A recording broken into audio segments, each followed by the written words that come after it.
And we is streaming. Ooh, heard my voice come across, so I don't know if you guys want to go ahead and just check to make sure. All right. Thank you, sir. Cool.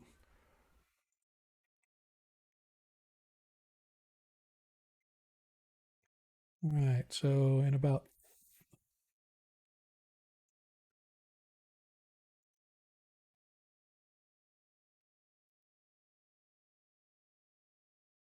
so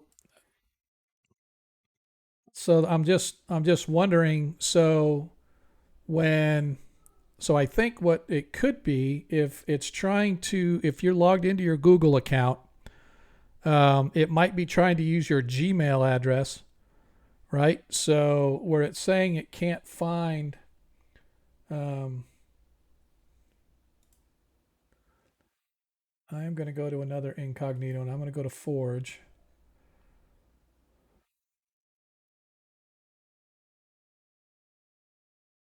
Yeah, it had me. So, yeah. So if you go to just forge-vtt.com, nothing else in the URL, that's just it. Forge dash, okay. Um, and then in the upper right hand corner of the website, it should say who you are logged in as.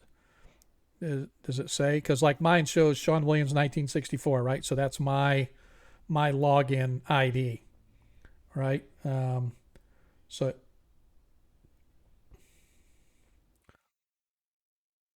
well, see, that's what I'm saying. So now, yeah, if you click login, it should take you to the login page. Yep, sign in, and then whatever your username and password is, that's what you want to sign in as.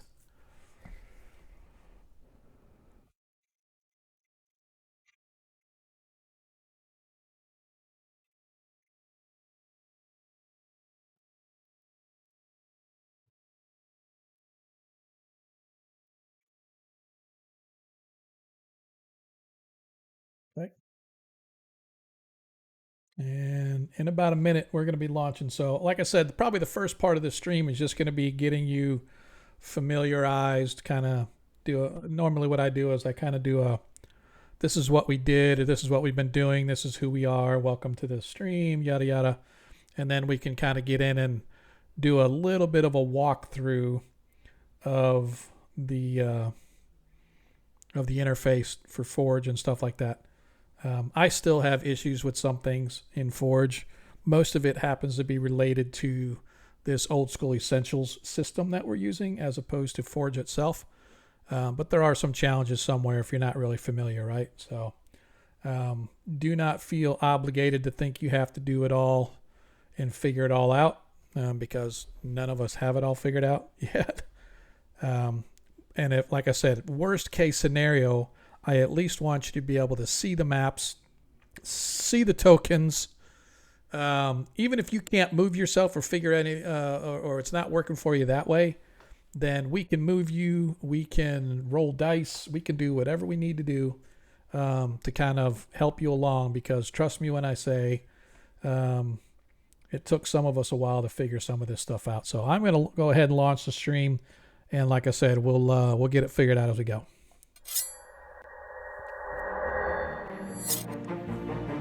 Yep. Mm-hmm.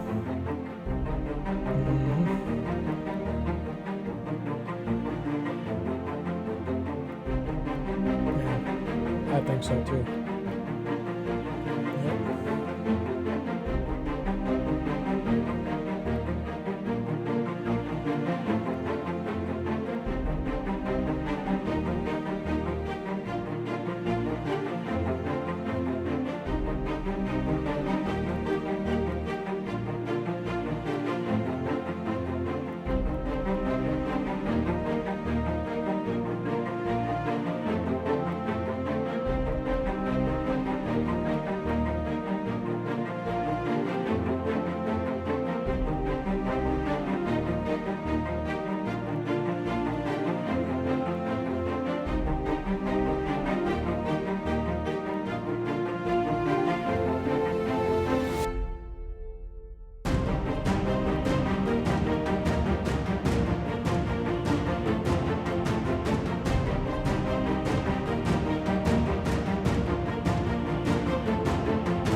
And here we are. We are live. Hello, everybody. Welcome to tonight's episode of Agora Quest 21 Shots. I'm Sean, your host.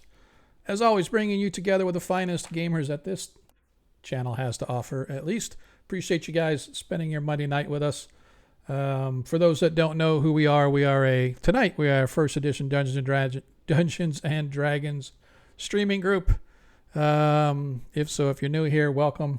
If you've been here before, welcome back. Hopefully we'll start getting some folks start to roll in. We got a few viewers already. More than likely, I'm saying it's going to be our players and maybe a couple others out there, but doesn't matter.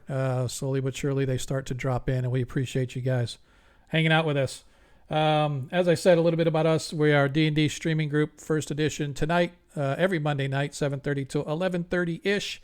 Normally it's somewhere between 11 and 11:30 for those old folks like me that need to roll into bed shortly thereafter. We try to cut it off sometime between 11 and 11:30. So hopefully you guys will spend that time with us. If you're not totally into first edition, that's okay. We also do a 5th edition stream every other Friday. Normally this upcoming Friday would be us streaming, but I don't think I'm going to be streaming this Friday because I have been informed that for my daughter's birthday, I am required to go see the opening night of Barbie. So yay me. I have a pink shirt that has my name on it and everything. So here we go, man. We're going to have a good time going to watch Barbie. I'll probably take lots and lots of photos to inundate Discord with, so you guys will be able to enjoy the experience with me. And I can hear Ronnie in the background groaning right now, but I promise to plant trees, dude. Plant a tree in your honor, so that'll make up for it. But anyway, let's try to get through some of these notes here so we can get into the game itself.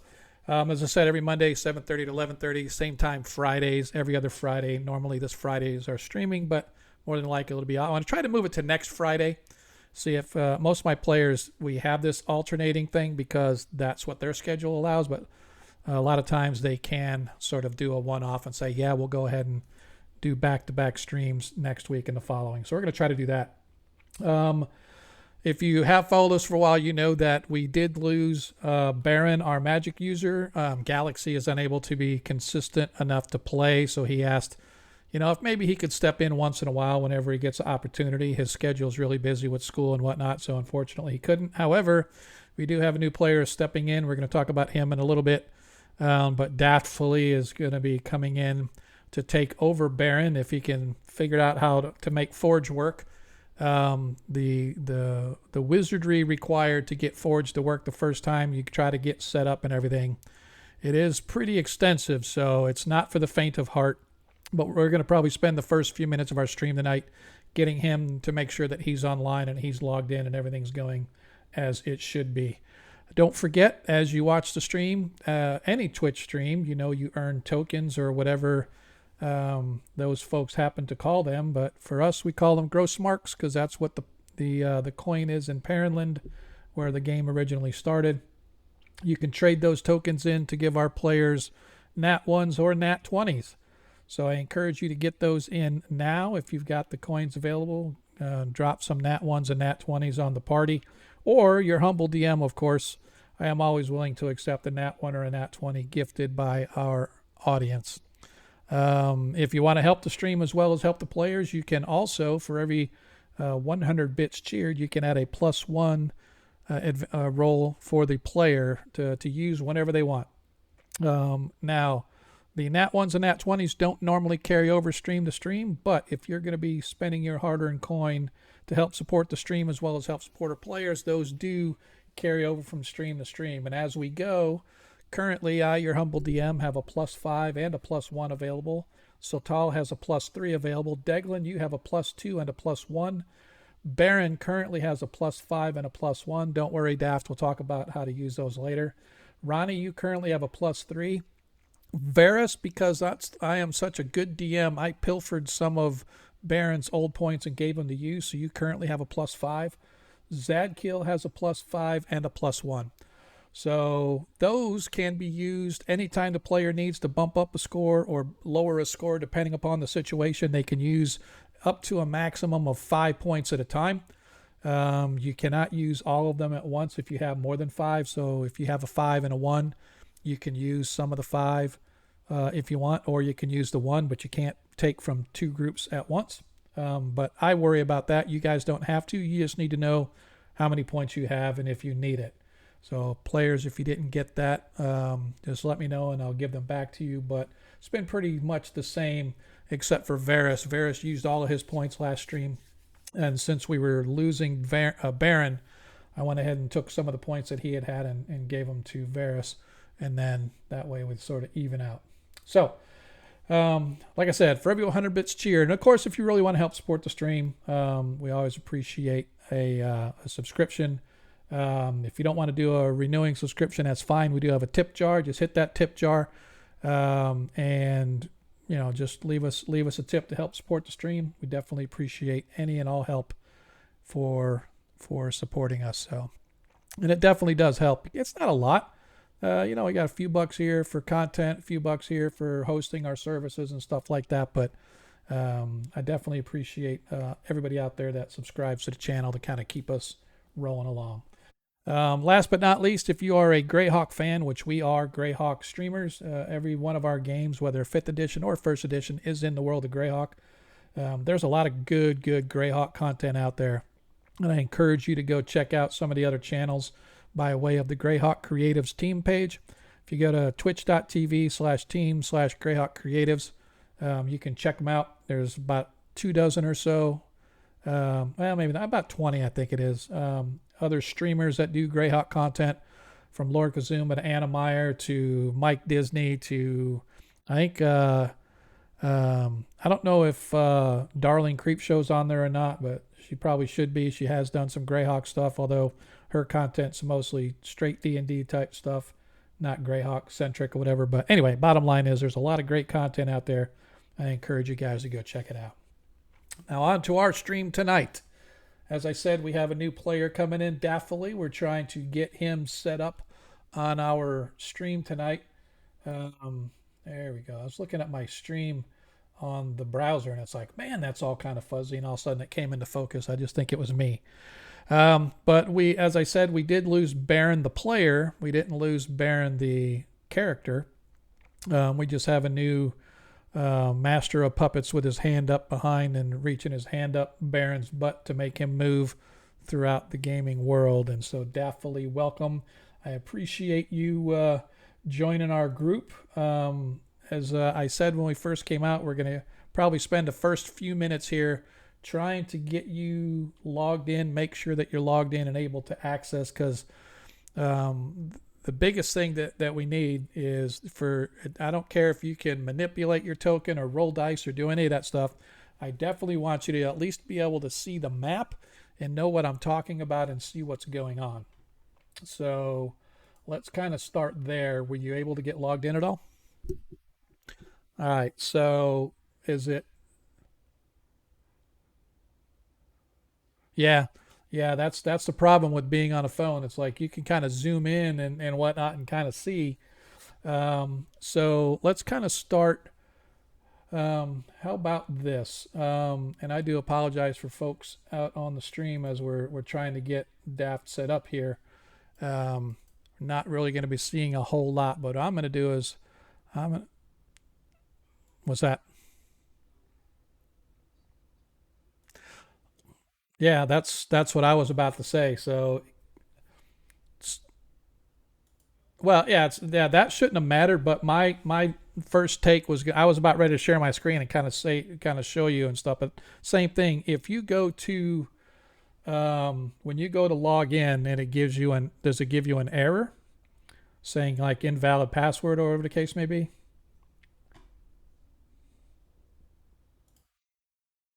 Okay. Yep.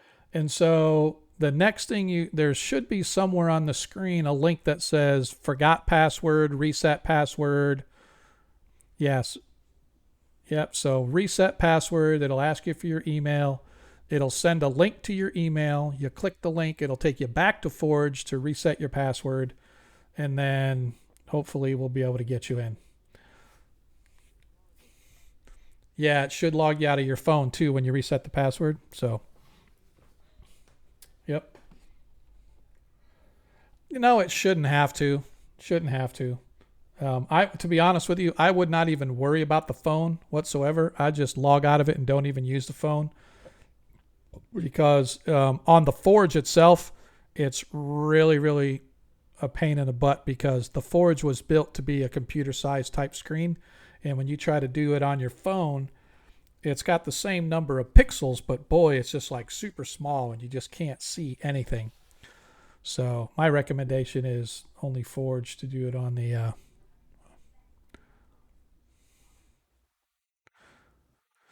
All right. So while you're doing that, let's give a recap for the party, particularly since Varus was not here last session.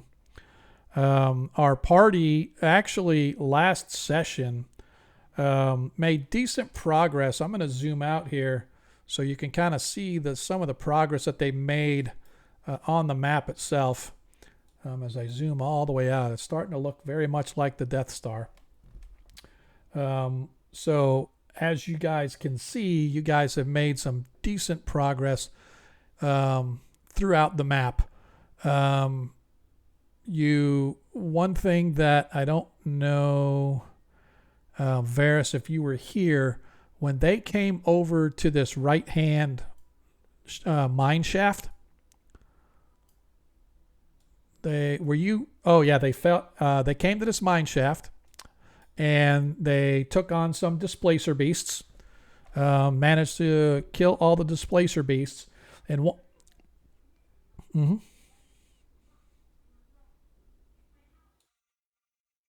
Okay.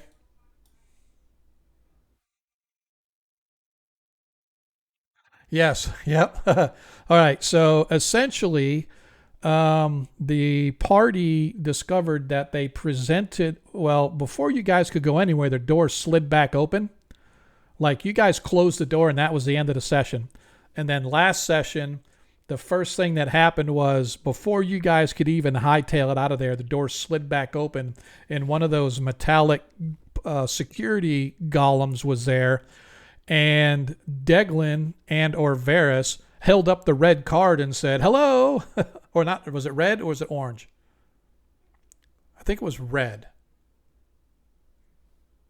Orange, yes, thank you. You haven't found a red yet. That's right. He held up the orange card, and the police robot sort of stopped, squawked at them in some unintelligible language, turned and went back about its business. And then Deglin kind of went in there and moseyed around. There were, and actually, what I can do is I'm going to zoom in on the map um, where it was, just so you guys can kind of see. And I'm going to open up the door just so you can see what they saw in there. So first of all, it's not going to show it unless there's a character there. Oh well. Let me do this.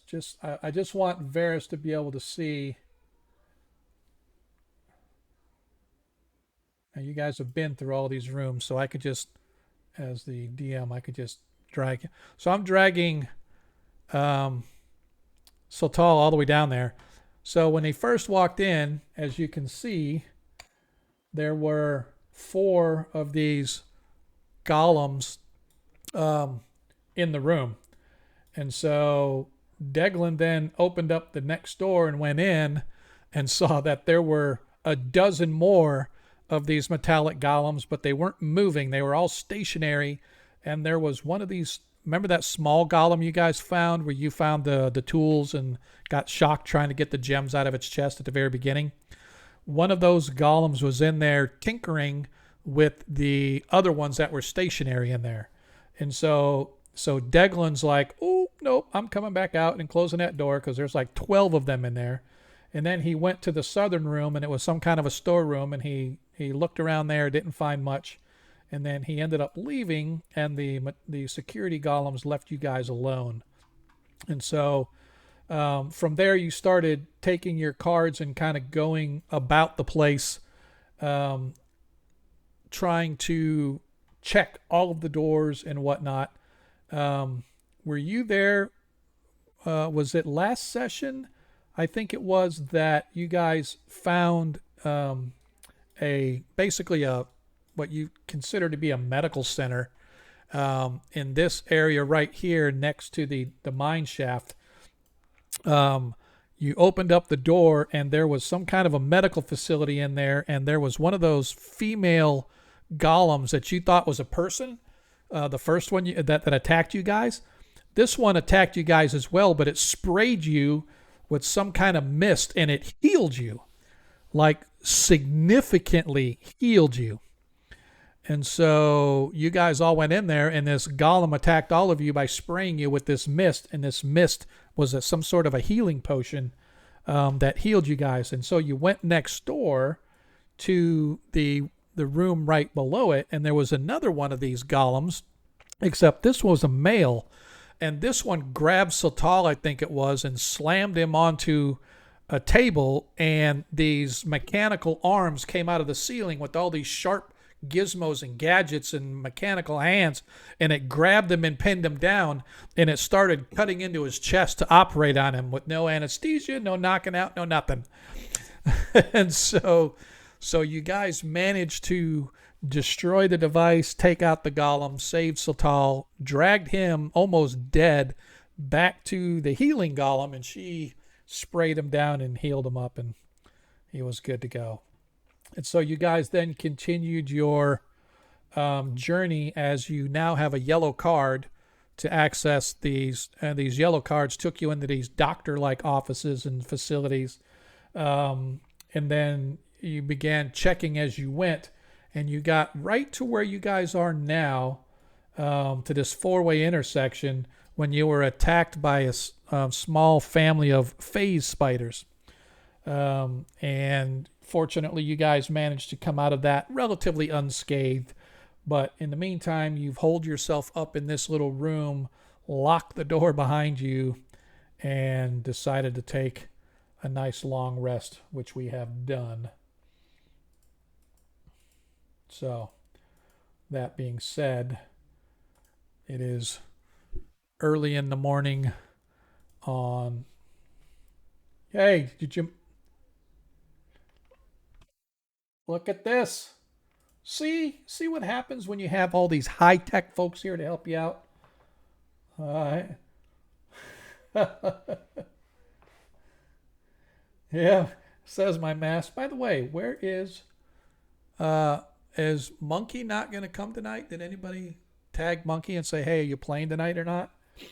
Um, Somebody want to DM him for me and say, hey, are you going to play tonight, or is he... All right, I don't see you as being logged in yet, Daft, but I'm assuming you're there. So you can see the map, so?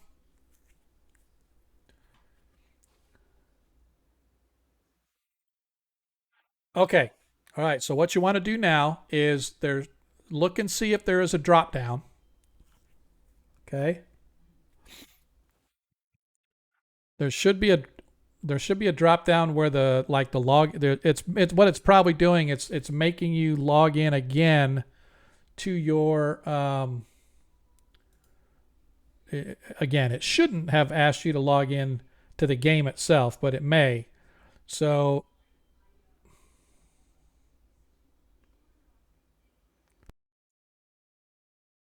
oh, so that's the wrong one. That's why. So the one you want is so Greyhawk Adventures is the Osric version. So no, we're not doing the Osric version tonight. It should just be 1E1 shots, right? It should.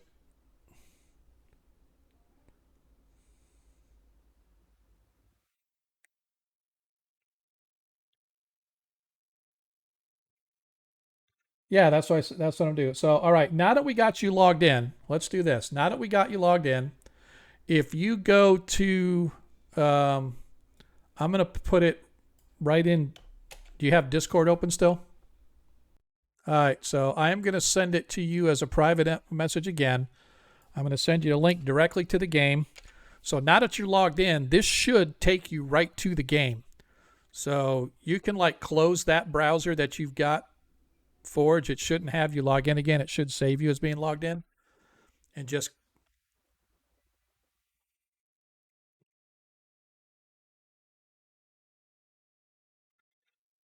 Yeah, I would just close that tab, click the tab and close it, or close the browser. I don't know how you have it open. And then just click this link I just sent you again. It's Sean Williams 1964 21 shots. That last link I sent you privately. If you click that link, it'll take you right back to Forge, but it should take you right to the game, because the other game you were looking at, Greyhawk Adventures, that's going to be the new upcoming one.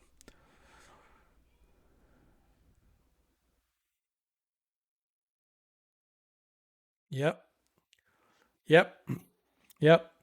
So you just reset your password. So this will be the ultimate test to make sure that it works.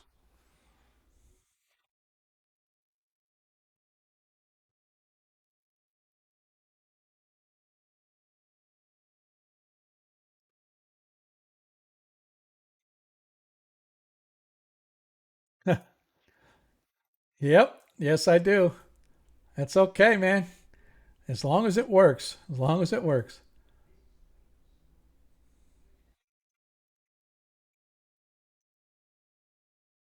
Yep. There you go. You're coming in.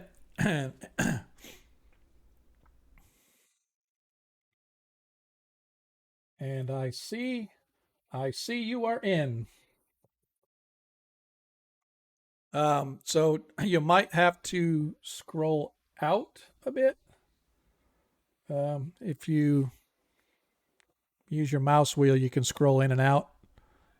Um,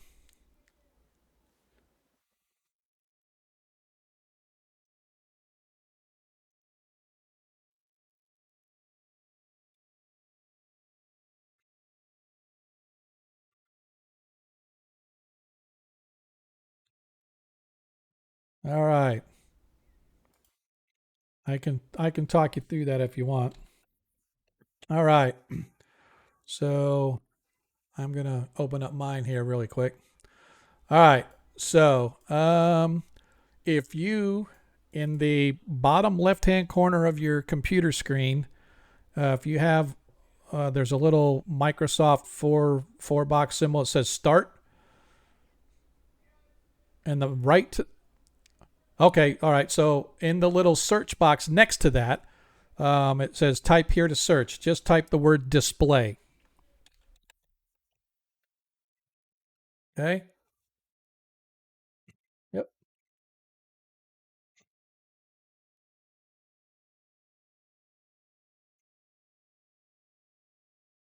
And we will get there. All right. So if you see display, the first thing coming up probably says duplicate or extend connected display or something like that. Or maybe change the resolution of the display, right?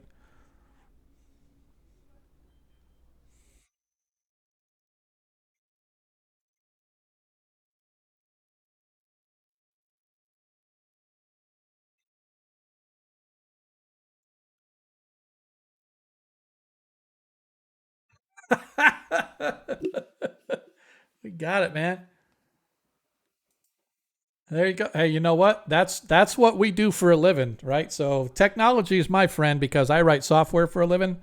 So I'm a little more familiar with maneuvering around these things. But hey, man, it's like my wife wants to do anything on her computer. It's all, hey, dude, I have no clue what I'm doing. Come help me out. So I have no problem. So anyway,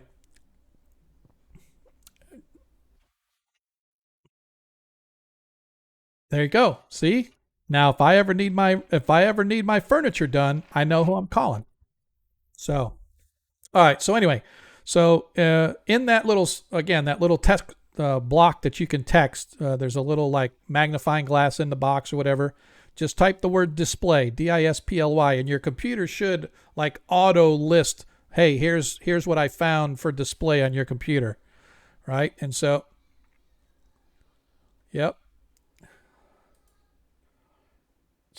somewhere on there it should say resolution, and there's a resolution that's a little drop down box, and you can change it to whatever you want, right? So like 1260 by whatever yours was or whatever. If you find display resolution and hit that drop down and just hit recommended, most of the time it's 1920 by 1080. I don't know what your vision requires, though, right? So, but the good thing about Forge and about these maps that I've got, you can set it to a very small, fine resolution so everything looks small, but you can zoom in super close. So even though you might have a bigger resolution because of eyesight purposes, like me, I zoom in a lot, right? So I can zoom in and I can see. So even though I've got a very small resolution, I can still zoom in and see all that. So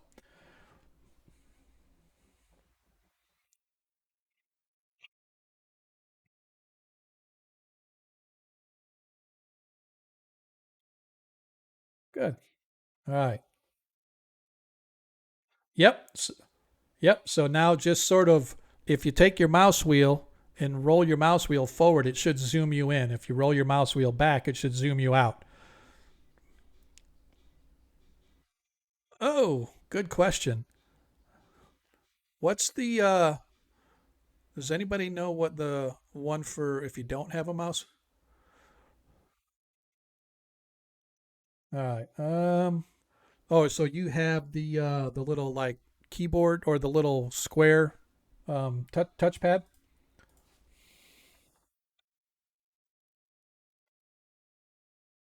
All right. Give me just a second and we're going to tell you. All right. Yep. So tap the touchpad to scroll. Place two fingers on the touchpad to slide horizontally or vertically to zoom in or out.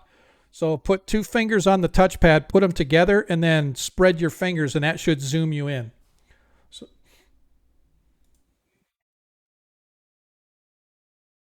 really? This is fun.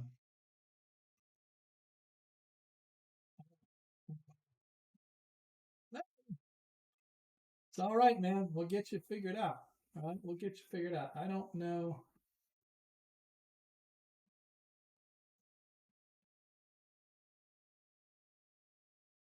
Yeah. All right. So while he is working on that, are there any questions, players? Did anybody get hold of Monkey? Did he answer?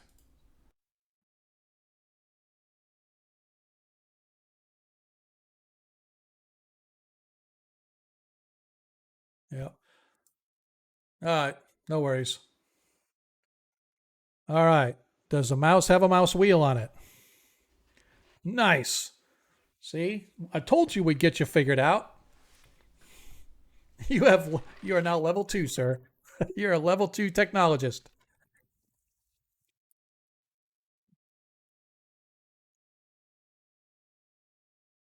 Yeah. So now you,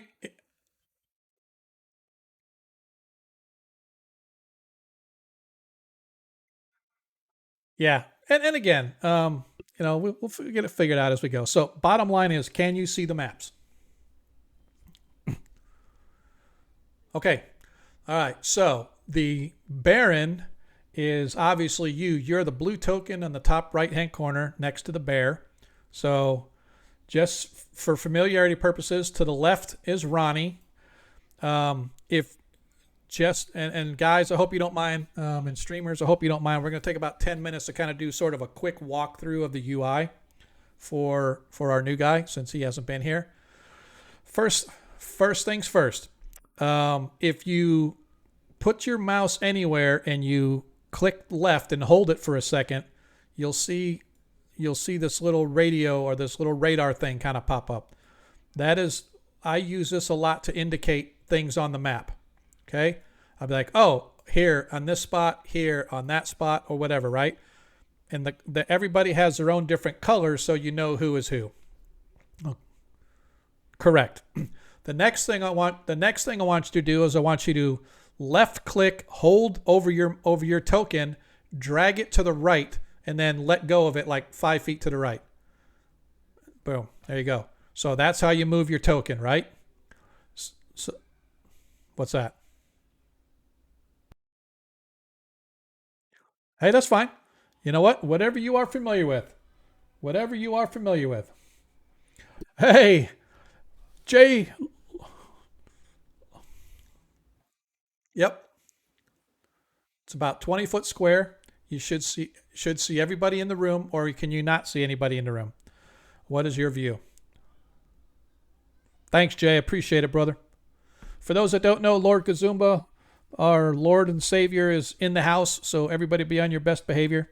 Otherwise, he'll take away our dessert privileges or something like that. Please, sir, may I have some more?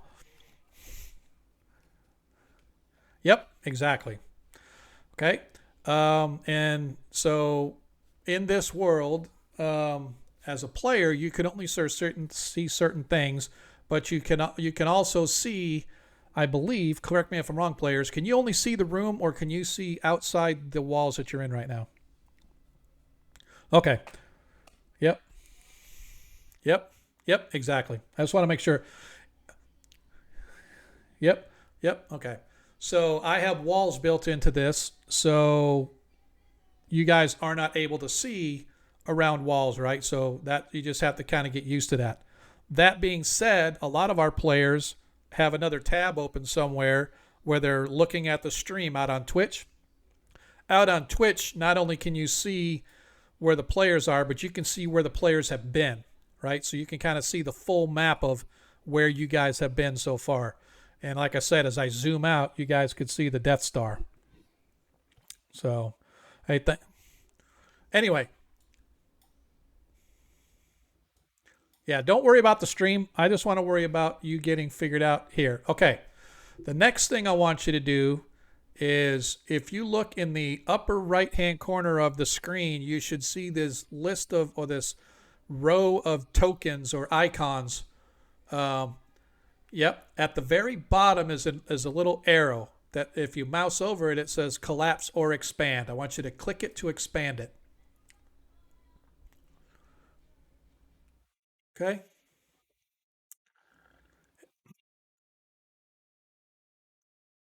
Okay, so now at the very top, you can see now all those icons went from being vertical to horizontal across the top. Okay, the first one is the chat box. So at the bottom, you can type some message, hit return, and the okay.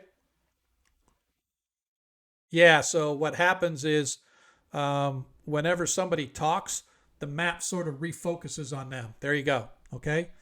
So the next thing is also, if you look underneath the chat box, there's a whole bunch of dice there, right? So if you click on a dice, you'll see a number, like a number one, pop up above it. And you keep clicking it, and you can do 1, 2, 3, 4, 5, 6. So now I've got it set to 11d4. And when I roll, it'll roll 11 four-sided dice and give me my total, right? Yep. So you can do any dice you want. There you go. Die 20. That's what I like to see. Lots of natural ones. That's what I want to see from my players. All right. Get it out of the way now.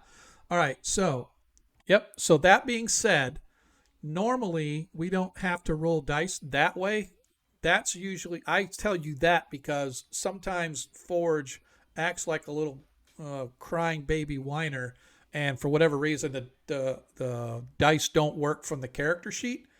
This is a backup plan that we have if we have to roll dice that way. What I want you to do is double click your character token, okay, and it'll open up your character sheet.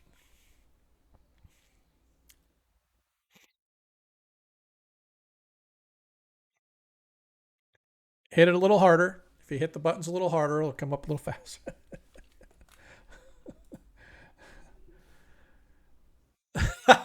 Yeah, all you have to do is mouse over your token, double click it, and it should open up your character sheet. Yep. Really?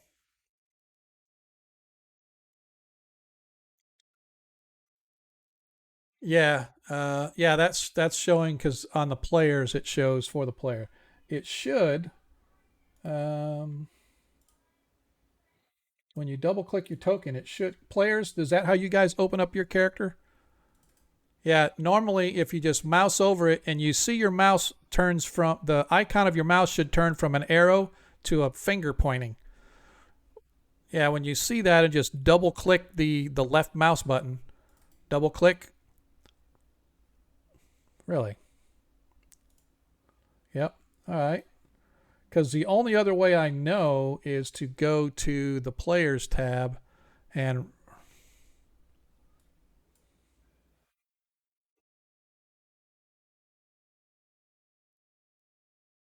yeah, try it with the mouse and see because your touchpad might not be fast enough. It might think you're only clicking it once or something. But if you double click with the mouse, see what happens.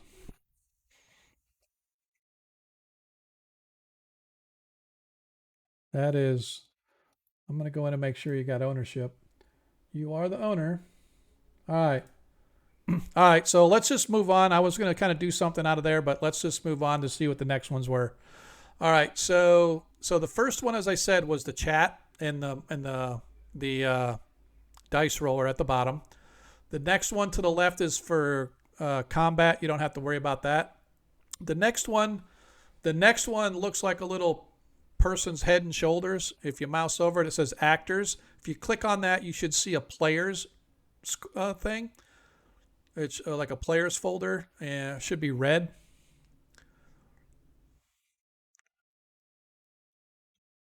Yeah, yeah. So just yeah, if you just click on yep. So now if you click on players, it should open it up and show you all the player characters, right? And there's another one called party token. Don't worry about that. So what you yep. So do me a favor, right click on it. It only shows the artwork. It's not showing. It's not. Yeah, yeah. Try clicking on double clicking there over your name or your token or whatever. Should be over your name. Double click over your name. Character sheet. Yep. So that's what you should be seeing whenever you double click on your token on the map. I don't know why it's not working, but at least we know you can get to it if necessary. So your character sheet is the old school essentials version, so it's different than AD&D. So, but don't worry about any of that. I just want to kind of walk you through. It kind of gives you what your stuff is. First page is your attributes, shows all your strength all the way down to your charisma, etc. It shows your saving throws for wads, rod, staff, wand, death, paralyzation, poison, etc., etc. It shows you what your armor class is right in the middle there, and then what your naked armor class is.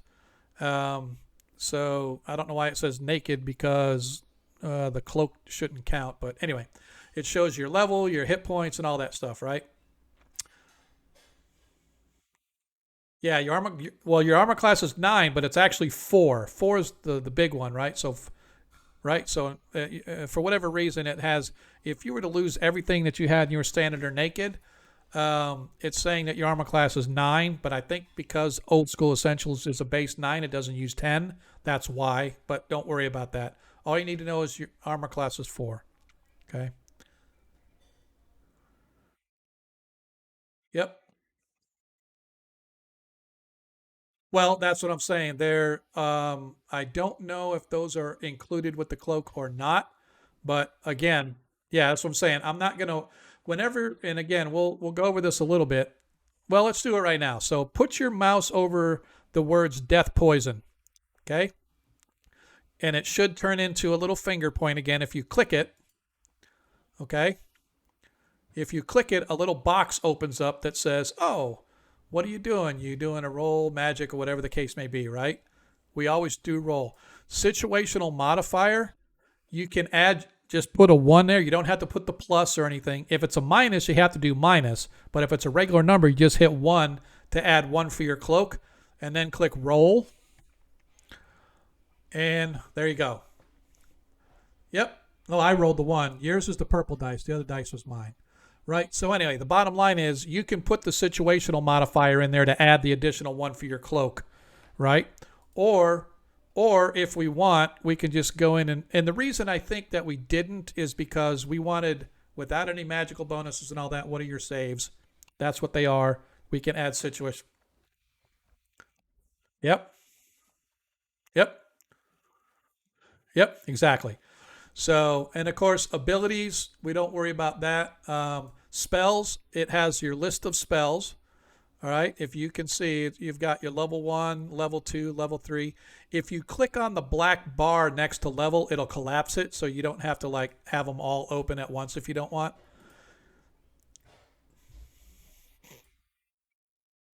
Yeah, right next to the word level 1. If you just click it, it'll collapse it. But anyway, as you can see, you're allowed, I think, as a level 9, you get 4 first level slots. And you can, yep, yep, yep. So your slots, yeah. Yeah, your slots are off right now because he was level 8. I leveled him to 9, but I never updated his spells as far as slots go. So what you need to do is I picked what spells he had memorized previously. So you can go there in there and adjust however you want, right? Um, just change them from one to and choose different spell lists or whatever you want to do. I'll let you set your spells. All you have to do is click over the number, and then if you like double click into it, it'll let you change the number to be like for magic missile. If you only want to memorize magic missile once, you just make that a 1/1 instead of 2/2, right? And so any way that you want to do your spells, you can do that. Um, just like I said, I'll let you muck with that however you want to do your spells that way. You've only got one fourth level and one fifth level spell, so it's not like you have much choice there. But the other spells, and I will say that I'm going to make a cognizant effort for our wizards to get more spells because Baron was here very infrequently, and so I didn't really concern myself with spell books and stuff like that. But if I have an active player playing a magic user, I'll make sure. And of course, your inventory has a list of items there as well. The only thing I want to bring your attention to is your potion of extra healing. It's 1/3 of it's left, so he's used 2/3 of it already. So there's only 1/3 of the extra healing left. Right, that's fine. I just want to make sure that you are aware that you don't have a full potion of extra healing. You've only got the 1/3 left. So, and that's really all we really have as far as the character sheets go. The Osric version is much better, much better, but we'll cover that later. But that's sort of your character sheet. Now, if you want to cast a spell, all you have to do is go to your spells, and then if you mouse over the name, right next to the name, you'll see the little scroll symbol. If you if you click on it, it'll either like read the spell and display what the spell is, or it'll cast the spell for you. Right? When you mouse over it, turns into like a little dice. See, sleep, boom, and that tells you what sleep does, and then we can kind of figure it out from there. Right? I'm not gonna. Yep. Yep.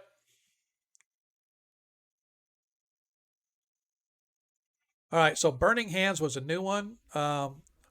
Magic missile was there because that's okay. I don't. Let me go here and fix it. As the DM, I will go in and uh,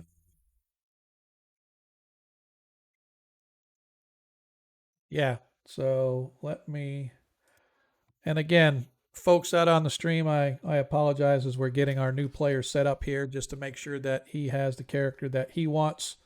Um, I had to refresh my DM's view, and I'm about ready to. I'm going to open up your character and put the spell back. Yeah, Burning Hands was a late addition.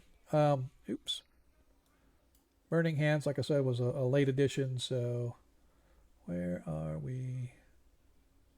Let's go back. Okay. Spells.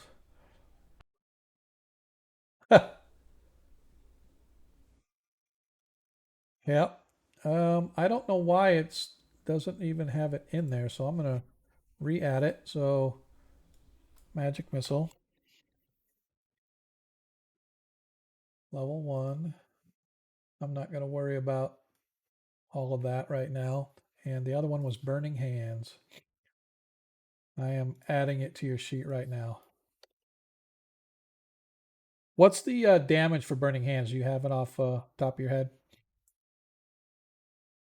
Okay. Yeah, we can get it later. Just so you know, whenever we roll the damage, you just need to make sure you roll damage. Okay. Last thing I want to do really quick because I don't want to keep. I want to be able to get at least the game going, and I know it's going to take a little bit for you to kind of get up to speed on what we're doing and how things work. But the other thing that I wanted to be able to do is if you wanted to do melee combat, okay, it's really easy. What I want you to do is if you see there's a token for Zadkiel to your left, he's the paladin in yellow, that's to your left. I want you, yep, yep, yep. The he's got the his token is, he's got a black character. He's got his token circled in yellow, etc. I want you to right click it, and you'll see this little menu come up of what you some things that you can do. So when you right click, in the bottom left hand corner, you'll see what looks like a little target. If you click that, okay.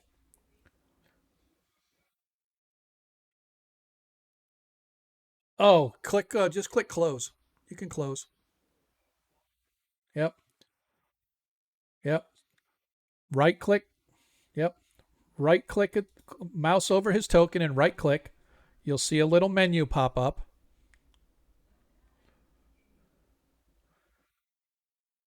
Yep. And then just right click and you'll see this little series of icons pop up around him. Well, no, that red dot is somebody else targeted him. Stop, Iger. No, if you right click on him and you'll see like three icons appear to the right and like six icons appear to the left. One of them at the bottom left, there you go, you just targeted him. So you click that target. What you have just done is with that purple dot, that means that you have targeted that token. So now if you open up your character sheet and you go to your inventory and yep, and now if you see you've got a +2 quarterstaff, a dagger, a dart, you can say pick quarterstaff, and if you mouse over quarterstaff, the little dice will appear. If you click it, it'll roll a dice and it'll target him, and it'll, when you roll the dice, it'll tell you whether or not you've hit that creature that you're targeting.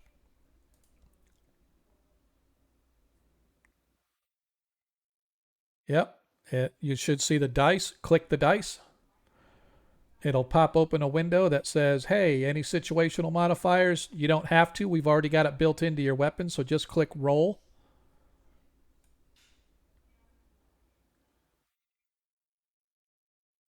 Yeah, no, okay. Yeah, you're right. You're right. I think it should be a +3, to be honest with you, but I don't remember. But yep. So, all right.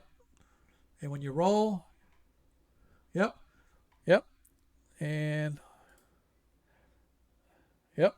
So, anyway, so that's basically how to target something. Now, what you need to make sure you do when you're done is right click him again, click on the target again, so that untargets him basically.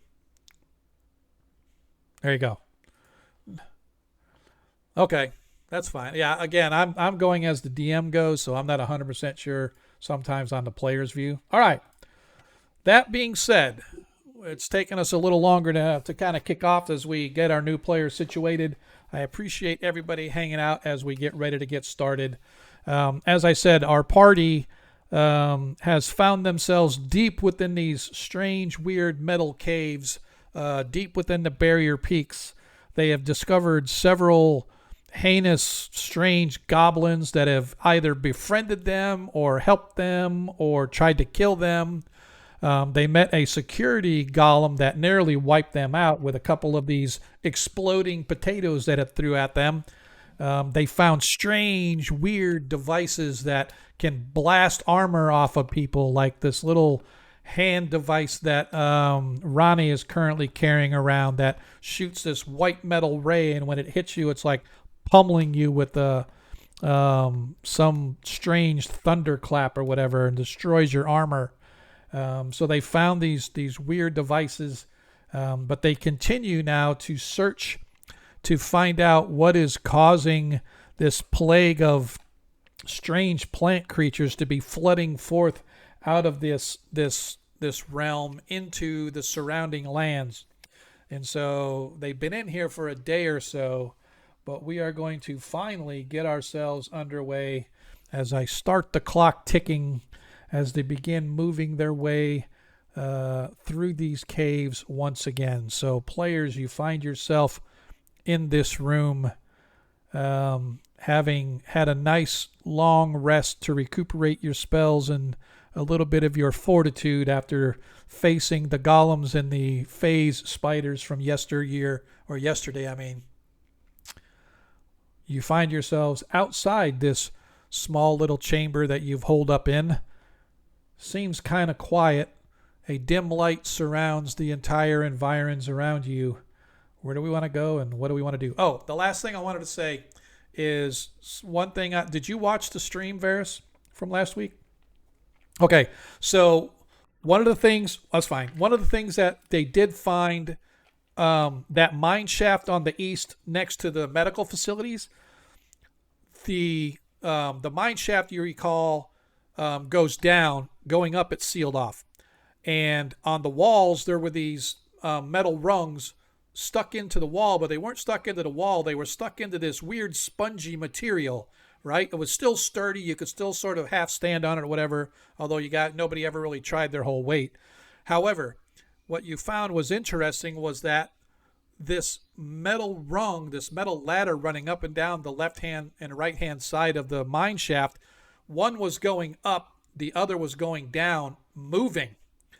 So the track itself was moving. With the spongy material that it was stuck to was going down on the left hand side and up on the right hand side. And right before it got to the sealed off spot, you watched as the spongy material got compressed, the rung of the ladder got pressed into it, and it passed through the upper half, and then it came back down the other side, and it's going down below. So it's a moving ladder. Yep, and that was the one down here to the east.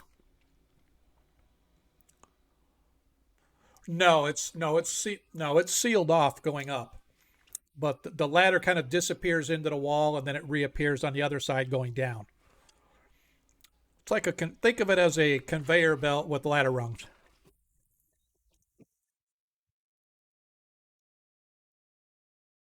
Right. All right. So you guys find yourselves out in the hall, the remains of phase spiders festering in the flickering dim light of these metal caves. They were actually going from west. I mean, sorry, from east to west. So they were over here, and then they moved here.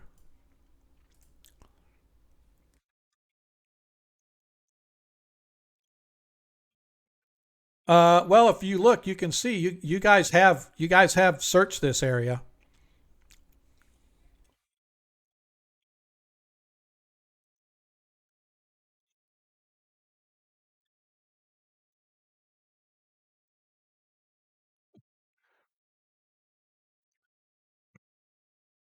Somebody's going to have to open the door because Forge is wigging out on me, man. It's like all of it. There we go.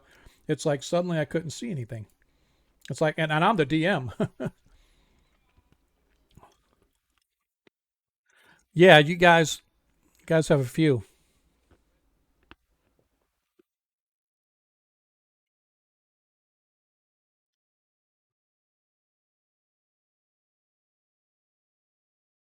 Yep,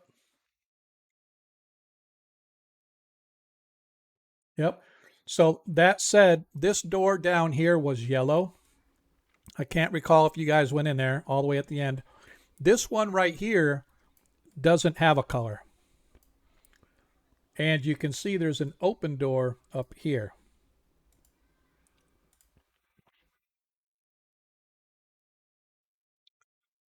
Uh,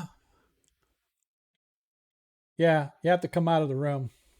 If you grab your token and drag them through the door, it's really weird. I don't know.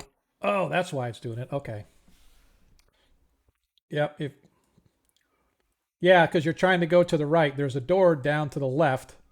I'll move you out. Yep, I got you. I moved you out, and now you're back in the hall with the party.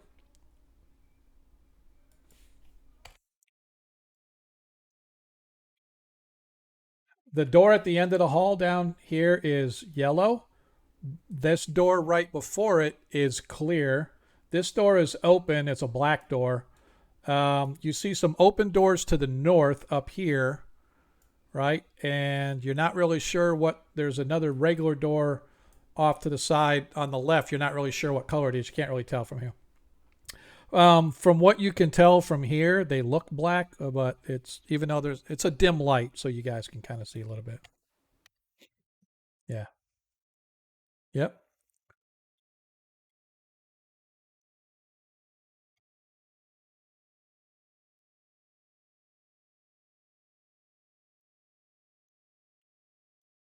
Yep.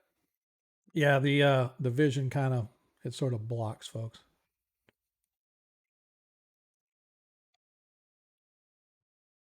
Okay. Yeah. And there were and you guys had just gone past that one. You just never.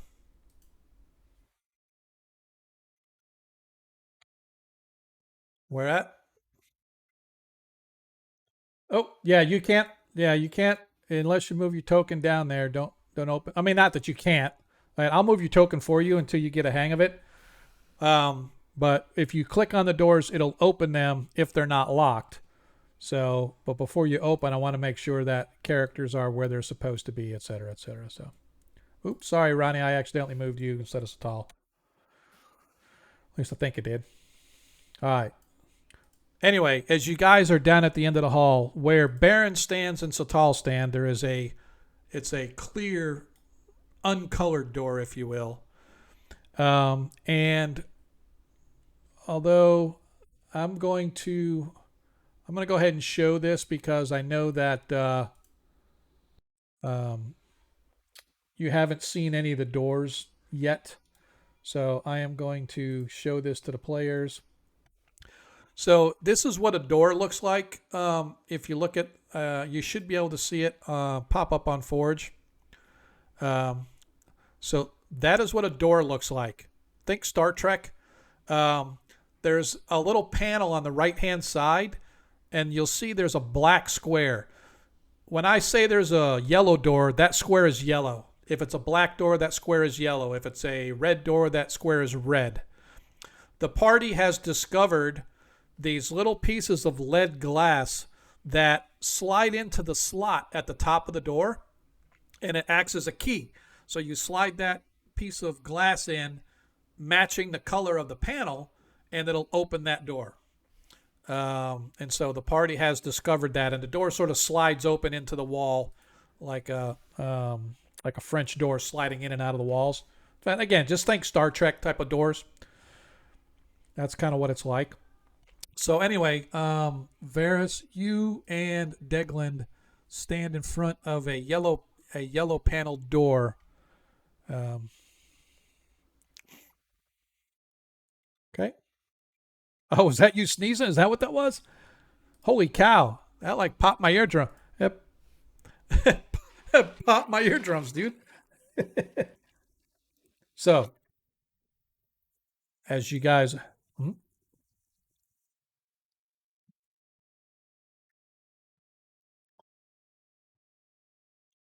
okay, you open into what appears to be the remains of some large storage facility. The far wall is sort of curved, as you have found many of the walls to the east are curved in nature. This one has a little alcove in it. Um, uh,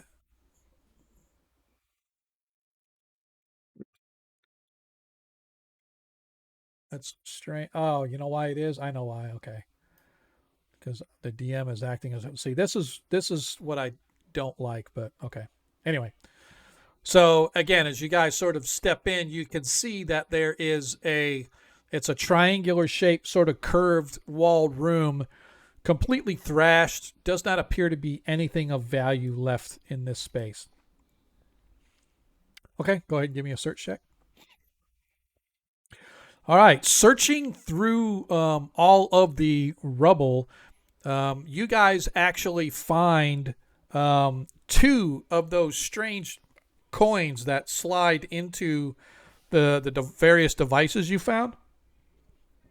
Both of them, the little needle is all the way to the right.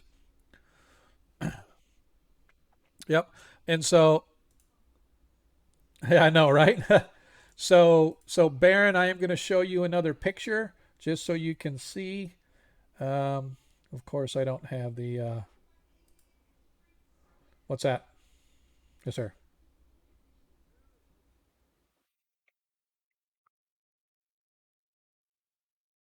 Yeah. Yeah. Yes. Yes. These two appear to be the strange sundial looking coin that you guys have found. Yep. Correct. And so, Baron, as you can see on Forge, I've described this is when I say you found one of those weird sundial coins, that's what this is. It's a little coin that looks like it has a sundial on one side, and it has a little thin thread running on it, and it has like 6 slots. And so, you've come to realize that these coins are almost like used um, to activate these weird contraptions you guys have found. So essentially, it's a power coin, and each one of those slots is one charge. So a fully charged power coin is all the way to the right with 6 slots. As a Yeah, this one is set up as three, right?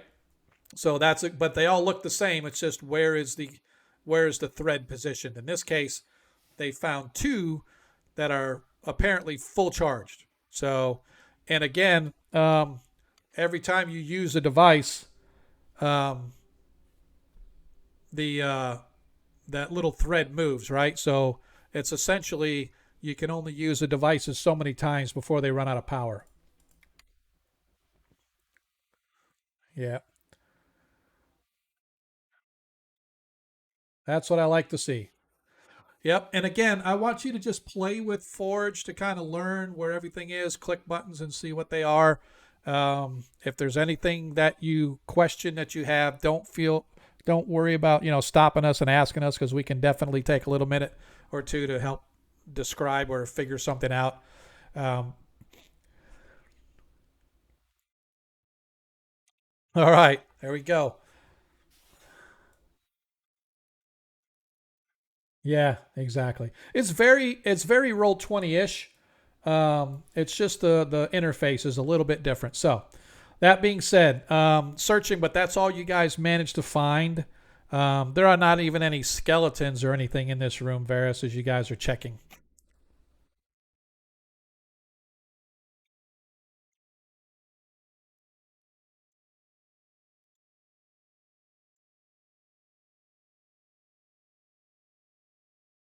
Say that. I'm sorry. Say that one more time.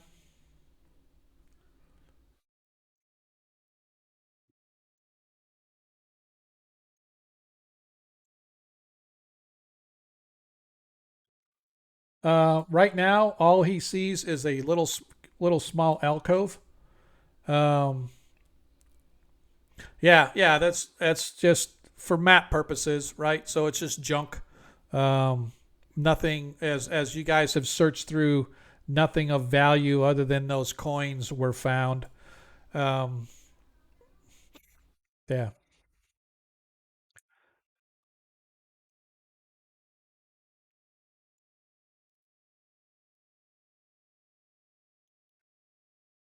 Yep. Yep. Yep.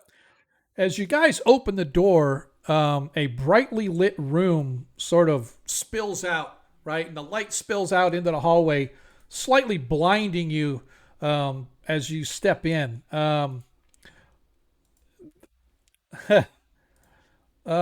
So this room is littered with dozens and dozens of skeletal remains. You're not really sure what this place was, but it's very large and spacious. Let me move just for the stream purposes. I'm going to move Sultal in there just so everybody can kind of see.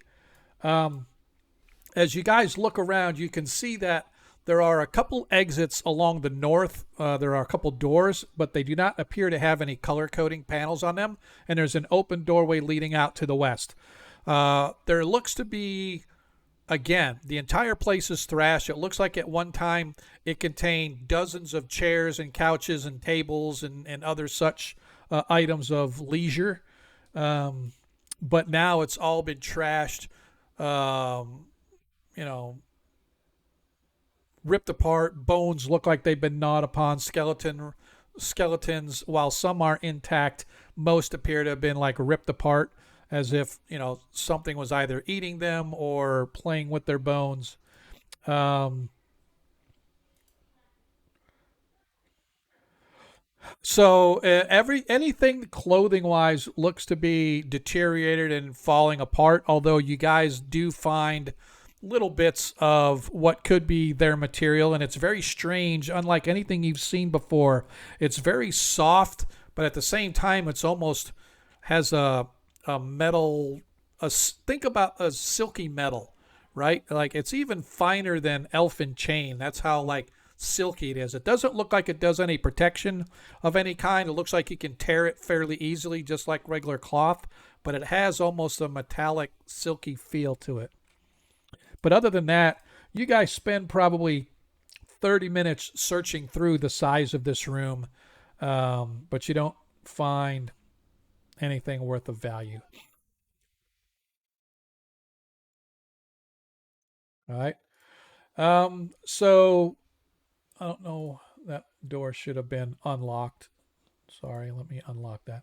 The two doors that you guys see along the north wall appear to be oops um, appear to be uncolored. They have no color on them at all. So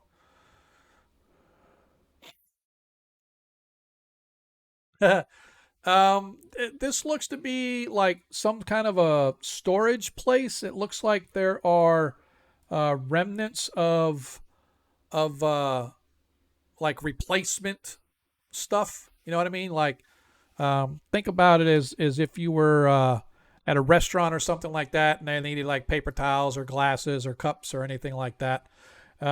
Opening up there's a yeah. As Ronnie walks by and opens the door, you see it opens into um, another closet-like space along the west side as well. This room is triangular in shape, slightly curved wall.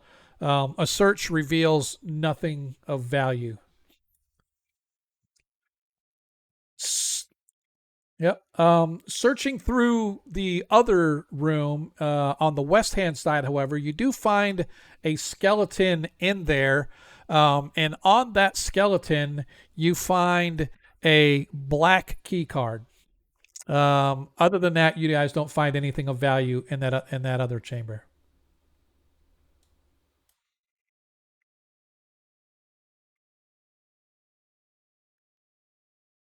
Shouldn't be. I didn't lock it.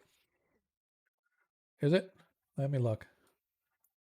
Hang on a second. Let me double check to see if it's supposed to be locked or not. I think I just inadvertently locked it because I'm a knucklehead. I'm a knucklehead. Now it's not. I don't know what you guys are talking about. That door is perfectly fine.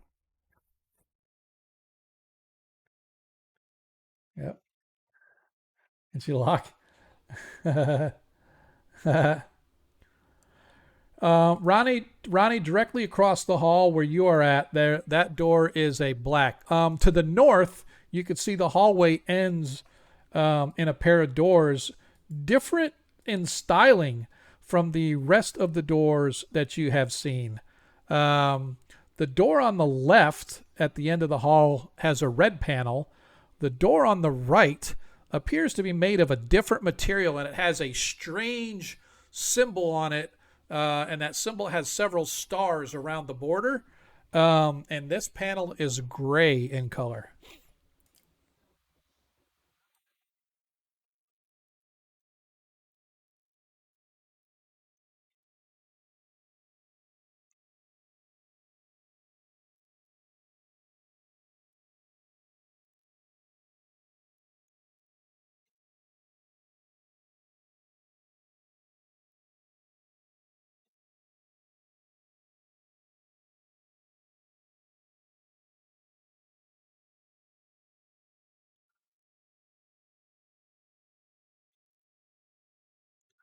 Opening up the door inside, you can see a room that's about 15 feet by 20 feet. Looks to be one of these small apartments or quarters belonging to whoever it was that may have been living in these caves or whatever. Okay. Yes. Yeah, you guys have found some scraps of things with writing, but unfortunately, it was uncipherable from all you guys.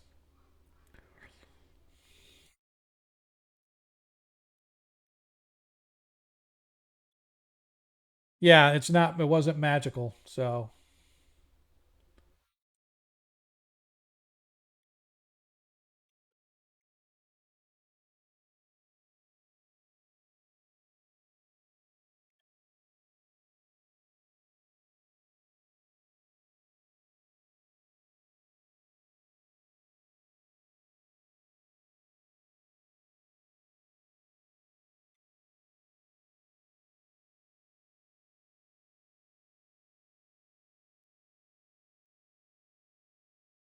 all right.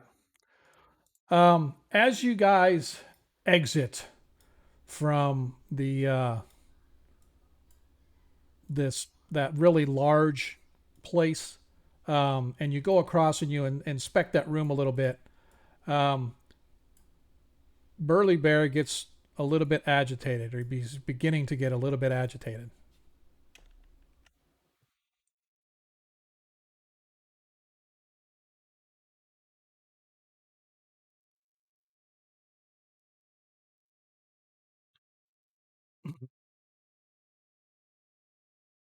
Okay.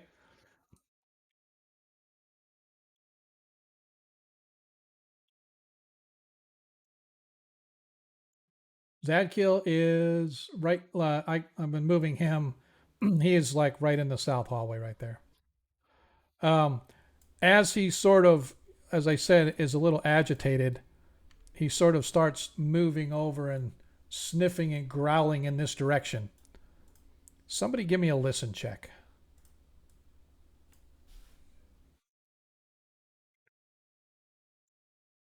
What is your percentage chance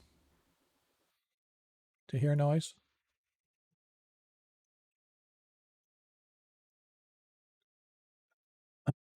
Okay. Yep. So, yep. So yes, as yeah, he rolled a 70, but his score, he needs to roll a a 40. You don't hear anything, but then shortly thereafter, you can hear the sounds of a pitter patter of little feet and the thumping of wood on metal. And as you look to the south, suddenly appearing in vision, you see a group of those pygmy those pygmy thingamabobbies that you guys took some of them out. These ones look a little bit different though. These ones, as they all come flooding around the corner and come up in that direction, these ones have a look of a different coloring. So maybe the same species, but a different sort of group of them. However, that being said, it's time for tonight's first combat. As we go into actions, Deglin actions. As you guys see, at first you see maybe half a dozen of them, but you can see shadowy figures behind them bringing up the rear. So you know there's going to be several of them. So Deglin action. They're coming from the south. Yeah, they're coming from the south. As Zadkiel and Burly Bear are down there pointing. Hey guys, we got company. Okay. Well, I just need to know your action. You're just gonna. Okay. So move is gonna be your first action. Ronnie Noblight, you are right there at the corner with Burly Bear. Actions. Hey, nice. Thanks, dude. Okay.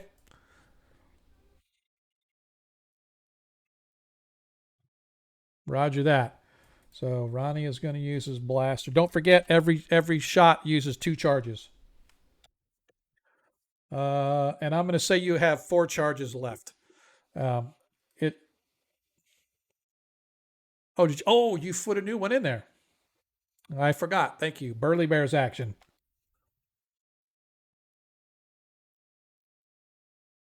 Gotcha. Varus action. Invisible.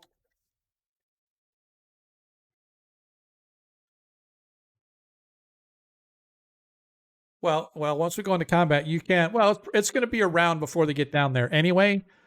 Um. Yep. Okay. Gotcha. All right. Zadkill. Zadkill is drawing his sword. Baron action.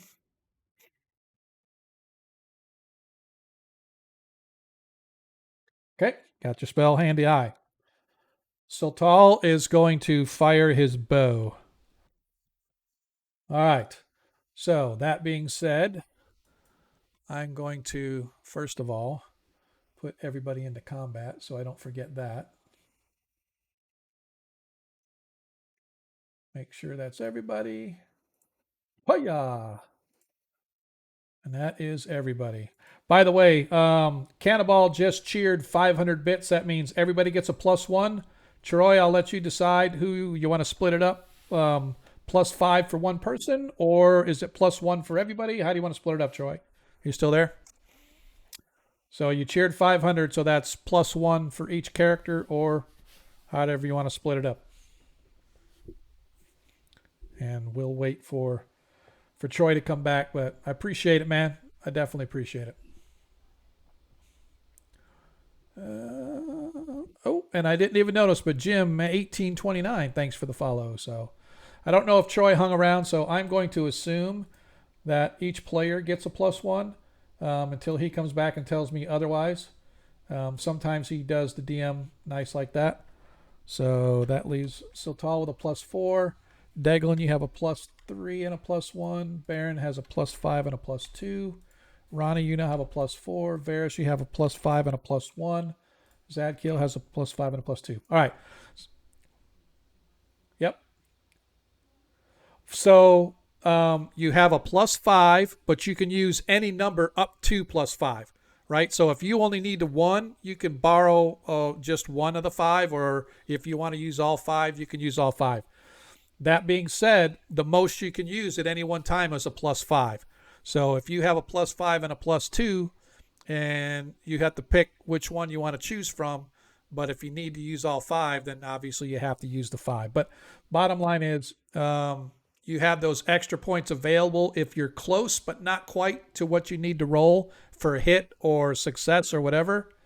You have those bonus points available whenever they're necessary. And they carry over game to game to game, right? Our players have had their bonuses forever because they've never really needed them. But like Varus, a couple sessions ago, he used every one of his points because he always seemed to be like 1 point away. And he's like, screw it, I'm going to use a point to put me over the top. So, like, I need a 15 to hit, but I roll a 14. All right, use one of my points and put me over. You can use them for anything you want. They can be to hit. They can be for a saving throw. They can be some sort of a check that you have to do, an intelligence check, whatever you need it for, and you can use it to go up or down. So even though it says you got a +5, technically you could do -5 as well if you needed to do lower, right? So okay, that being said, excuse me. That being said, I've got everybody's actions.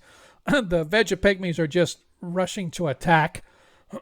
And let's roll initiative.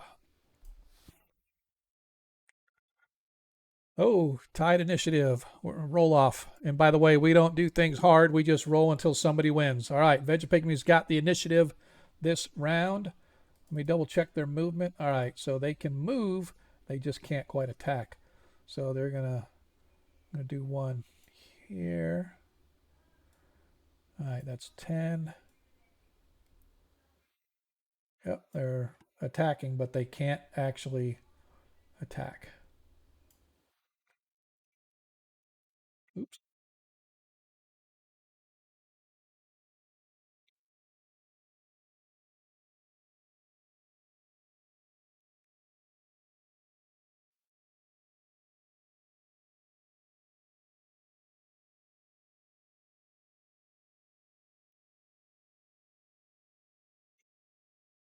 And I'll just move the rest of these up just like this.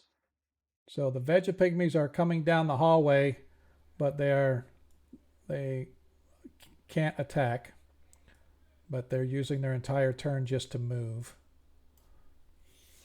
All right. It's going to re-roll again. I hate it when it does this. Hate it when it does this. My apologies. I screwed that up. I don't know why I do that, but okay. Uh, it does it to me all the time.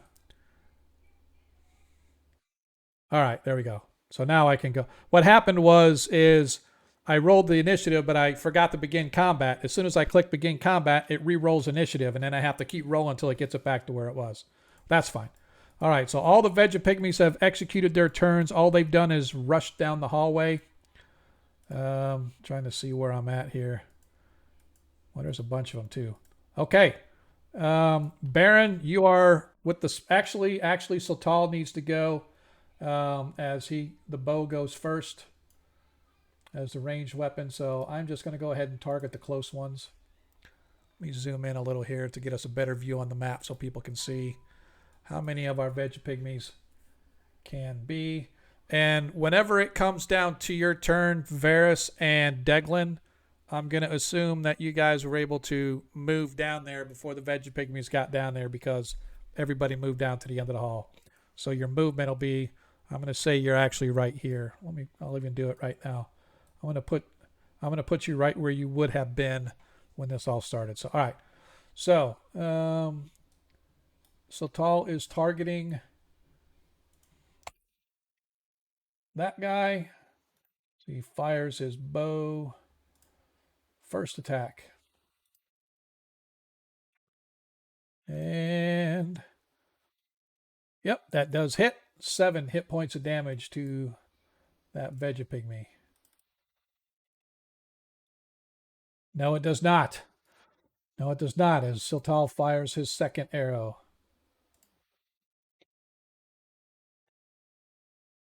As his second arrow hits as well. And you guys watch as these arrows slam into the Vegapygmy. And it literally like goes through it almost as if he's shooting through a hedge bush. You see the Vegapygmy's like, ah! Like it got hit by it, but the arrow literally flops out the back of it as if he's shooting through bushes. All right, who is up? Baron, you are up, sir.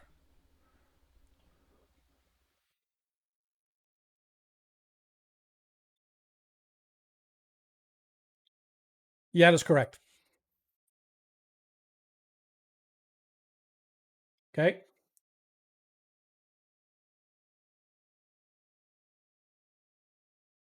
Okay.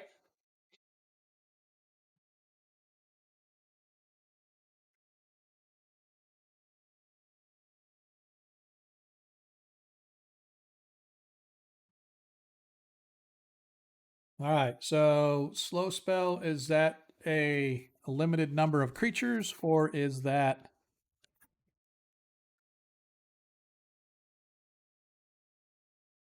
okay? So you can get 9 creatures maximum. No saving throw.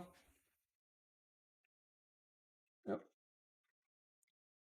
Saving throw none. All right. So do you have any let's see. You want me to take them from the very back and move up the first 9 or do you want me to take the ones closest to your companions and take the first 9 going south? Okay? Yep.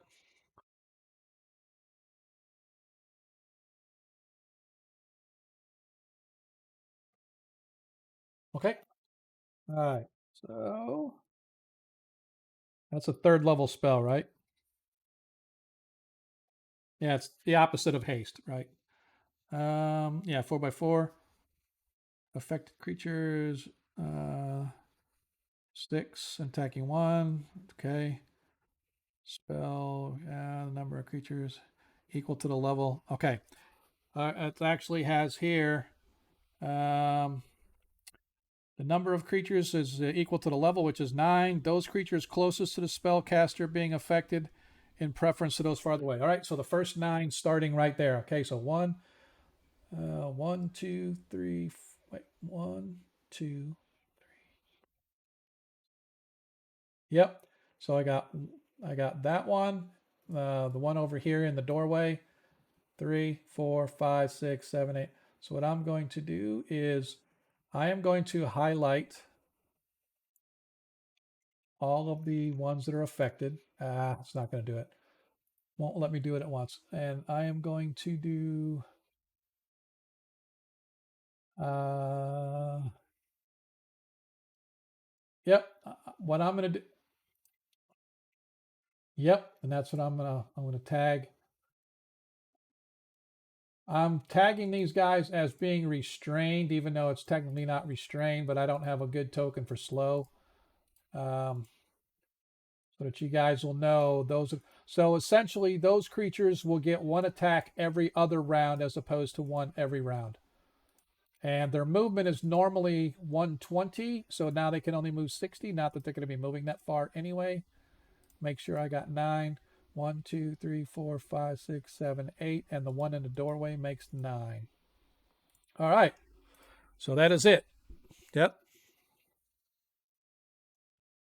No, no, it only affects their rate of bait, so they can move half. They're moving half speed, and they attack at half the speed normally. So normally they get one attack per round. Now they get one attack every other round. So they will get their attack this round, but they won't get to attack next round. Those ones that are targeted. And these are 2 hit die. So that's a 2 hit die, but these are 1 and 2 hit die creatures. So Zadkiel does not get his like super attacks that he gets. Okay, that is it for Baron. Ronnie Noblight, you are up, sir.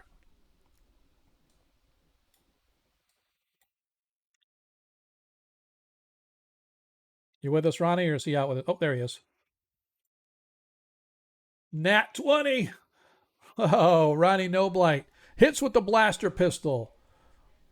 It has to save versus. It fails its saving throw. 16 hit points of damage. Is that? That is the damage, right? And then whatever else is blasted. Yep. So 5d6, so that's plus 30. By the way, Baron, just so you are aware, we do max crit. So you don't have to roll your crit. You just roll your damage and then max damage for the crit. So in this case, he did 5d6 damage, which is 16, but the max is 30. So he did a total of 46 hit points of damage, blasting the little guy. All right, don't forget to take your charge off. Burly Bear swipes down and attacks, manages to hit and blast it. Hang on a second. The second attack hits for 3. Yeah, it'll do that to you. And his third attack is for another 1 for a total of 4.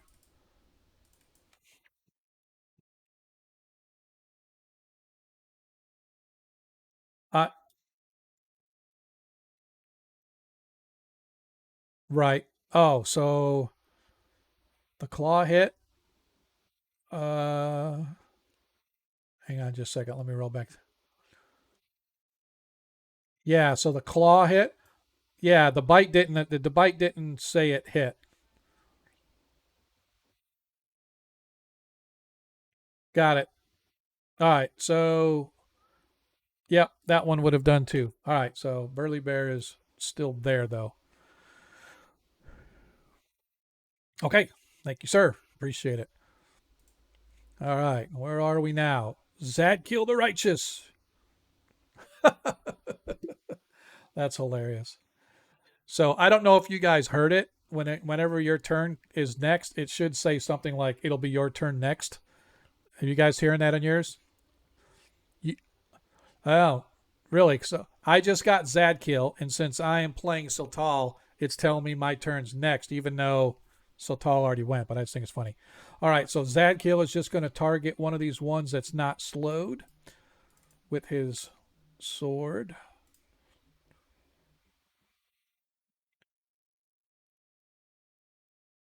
All right, as he has his +2 longsword roll as he hits for 6 hit points of damage. All right, that Zad kills one attack for this turn. And Sultal, now it's my turn. Yes, yep, sword's good. Deglin, you're up. All right. If it doesn't let you, just let me know. I'll move on closer to you because it may say you're out of range. I know fifth edition has that where it's like if you're not like right there on them, it won't let you. But I don't think this system does that. That hits for 17 hit points of damage as you take out said critter. Okay, is that it for you? Yeah, I'll allow that. All right, all right. Burly Bear already went. Varys, you are up.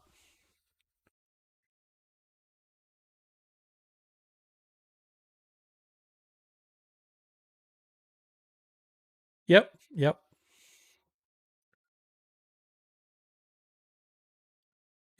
And like I said, you can get into your own companion space as long as you can get out of the space within that same 5 feet. Like 5 feet in and 5 feet back. So if you wanted to go in and try to.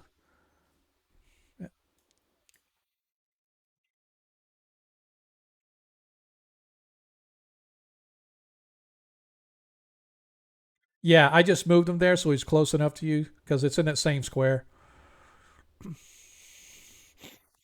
Okay. Yep, because he's actually going after Zadkill because that's where he was at. So you are facing his back.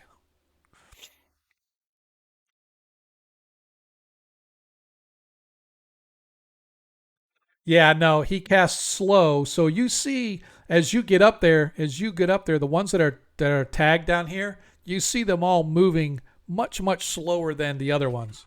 So they are affected by some kind of spell.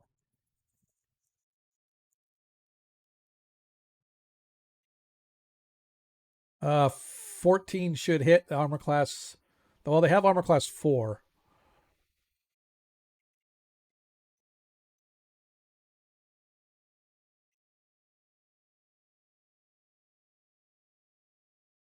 They are small, yep.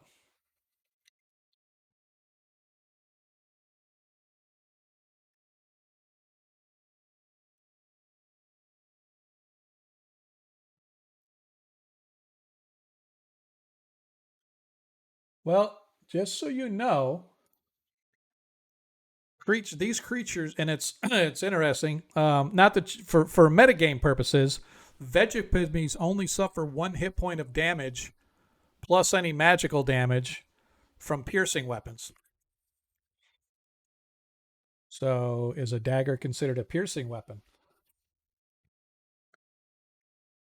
Well, that's right. Yeah, you're. I was thinking, but that's why, like when you attack with daggers and attack with arrows and stuff like that, these things don't suffer as much damage. But yes, you suffered. He suffered. Let me double check this. Yeah, he's not the boss or anything. So, yep. As you manage to take that one out. No, it's considered slashing in for long swords. It's considered slashing. All right, and I'm gonna put Burly Bear back. Okay.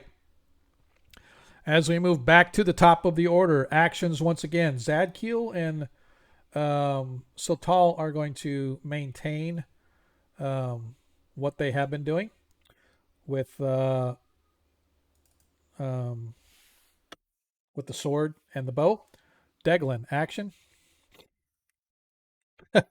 Mace or okay. Ronnie Noblight.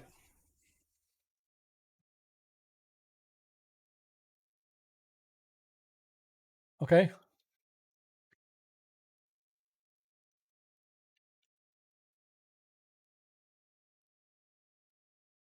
Roger that.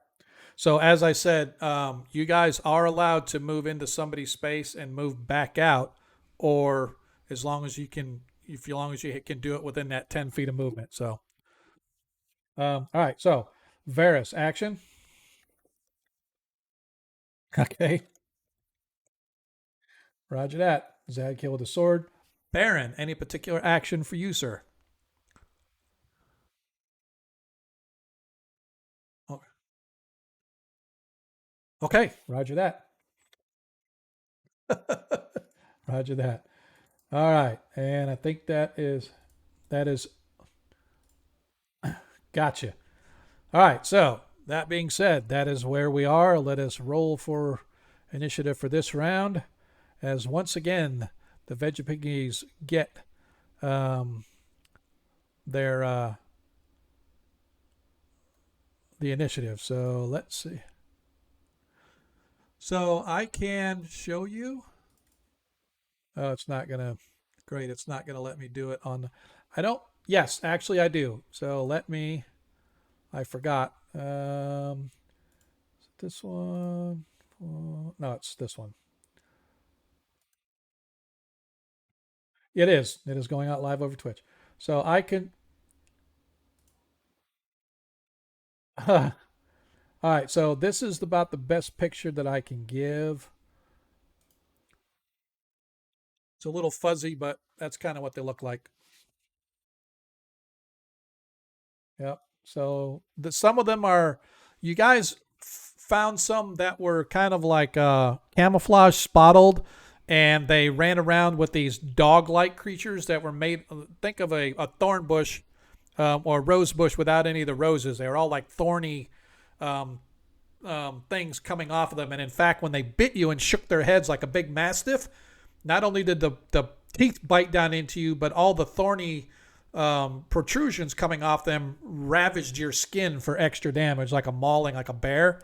So those are the last ones you guys fought. These ones have a slightly different coloration. These are more your sort of dark greenish kind of ones, as opposed to like the light green and dark browns mixed and stuff. So they're the same species, but maybe a different, let's say, tribe or something similar. Okay, so that being said, the Veggie Pygmies are up. This one has not been slowed, so he is going to run up here to his death. That is his action for this turn. This one is going to run up to his death. Uh, not unless they come out of your space. So they haven't gone out of anybody's space right now. So this one can only move half, and he does get his attack this turn. So he's going to move his 10 feet, and he's going to attack Burly Bear.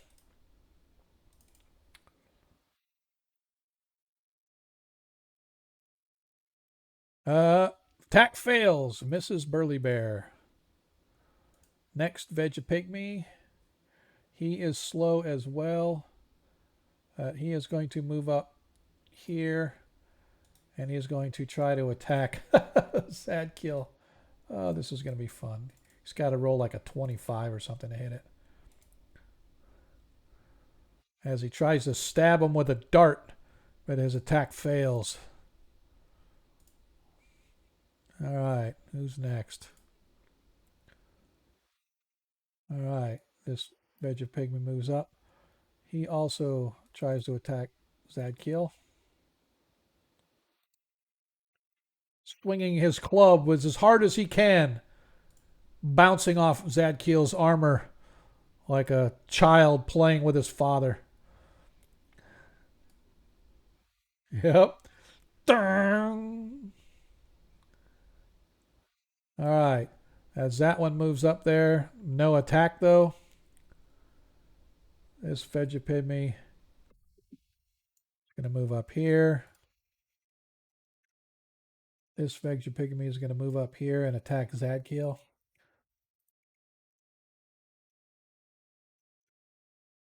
Oh, so close, but he's only 9 away. So close. All I needed was a 20. Actually, a 19. But all right. This one is not. Wait, which one is it? Yeah, this one is not moving, but he is also attacking Zadkiel, trying to stab him with a dart, and he misses with a 2.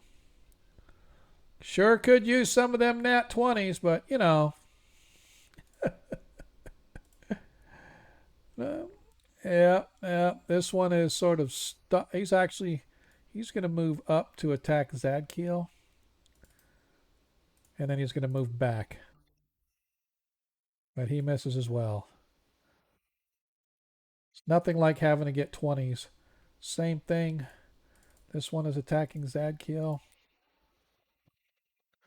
and he rolls seriously bad as well. Yeah, I know, right?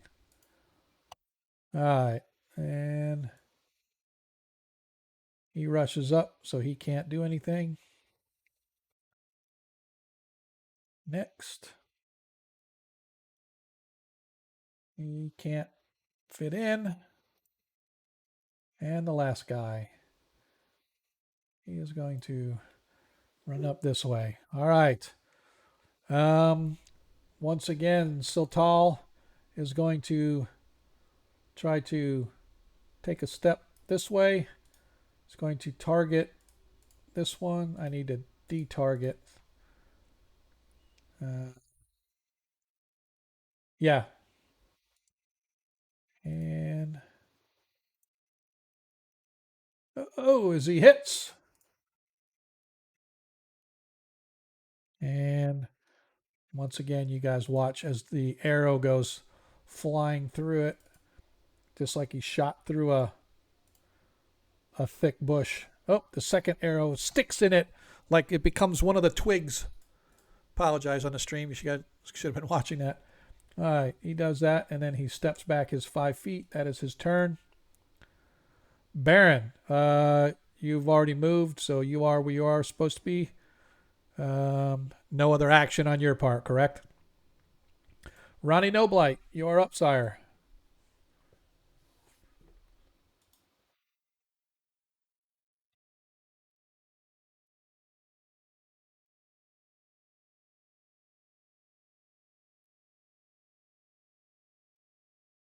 Oh, as Burly Bear attacks with the claw.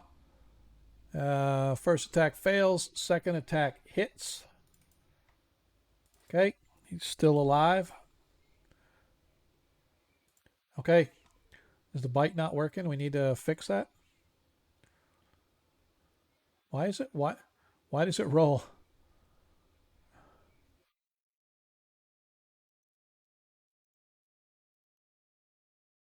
I like it.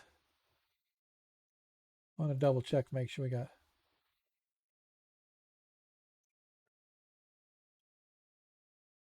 So I will move Deglin out of the way and move you up. So yes, you can step in there, attack, and then step back.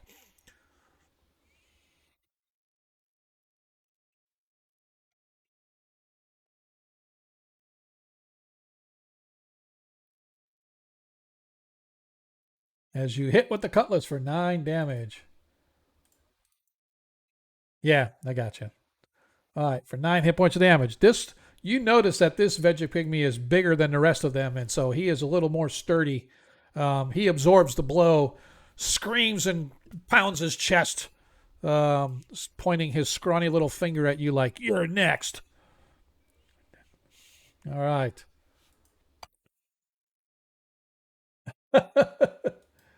All right.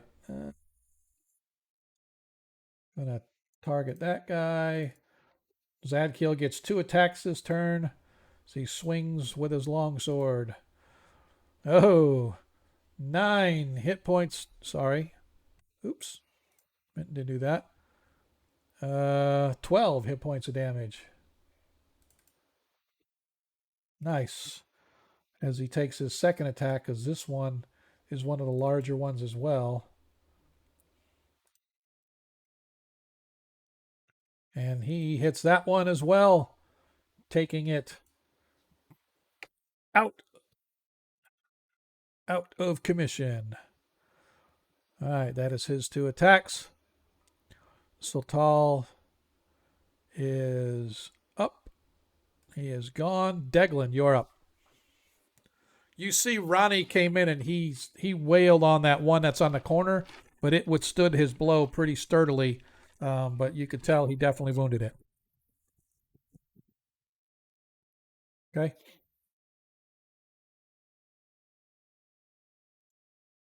Attack fails.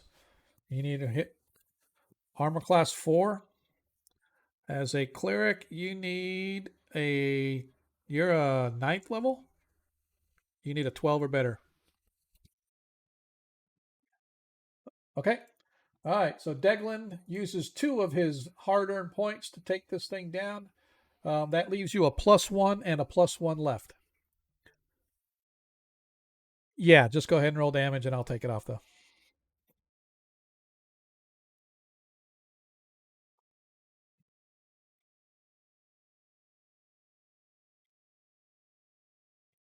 14 hit points of damage as your blow, as the creature almost like he throws up his spear to sort of stop you, but you crush right down through it. The mace keeps right on going, and eventually you have a beaten down thorn bush lying at your feet. All right, Burly Bear is already gone.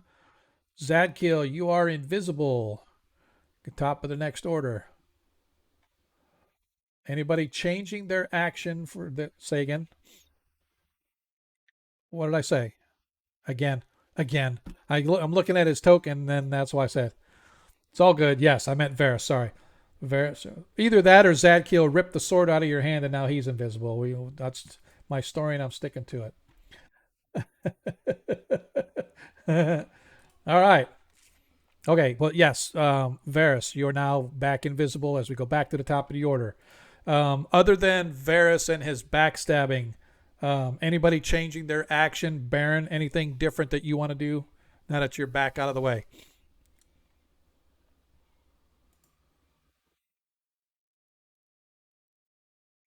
Okay. Gonna keep an eye on behind you guys. That's actually a good plan. Anybody else changing their tactics on what they're going to do? No? All right. As we roll action for round 3 coming up. This round, all of the affected Vegapygmies get no attack. So all of those ones that are flagged do not get an attack this turn because this is their off turn. As we roll initiative, they gain the initiative. So let's see. This guy is not affected, so he is attacking Burly Bear. Wait, is he not affected? Let me double check. No, he is not affected. Okay, so he is not affected, but he is trying to stab Burly Bear with what looks to be a makeshift javelin of some kind. Uh, 12 hit points of damage to Burly Bear.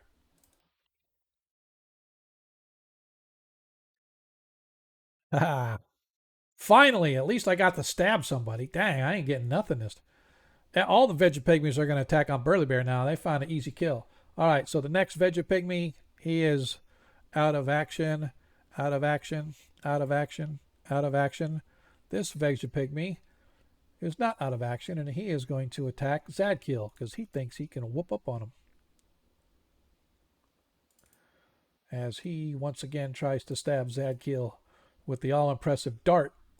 Not with that roll, he's not. All right, next Vegapygmy's out of action, out of action, out of action. This Vegapygmy moves up, and he too tries to attack Zadkiel with his club. Hey! Hits Zadkiel for 3 hit points of damage. Finally. Takes him all the way down to 77. Actually, he's at 81. 78.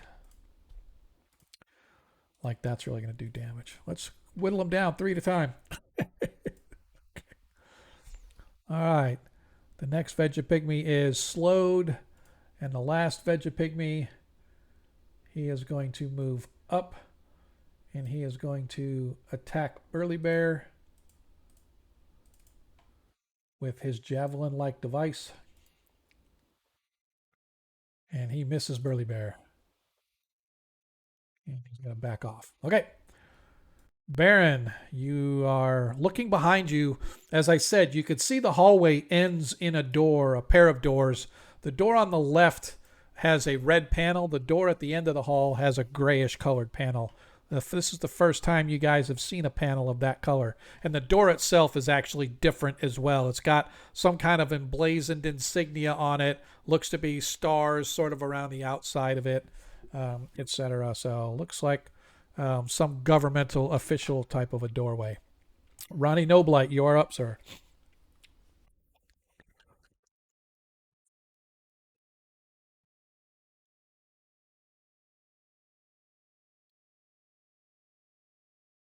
As you hit for three, as you hit again for six, and if you hang on a second before you roll the last one, that's a total of nine.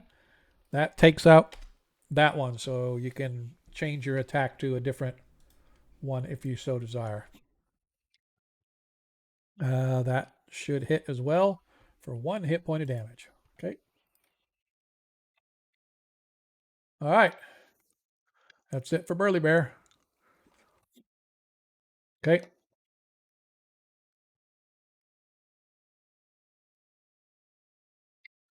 At 4 misses.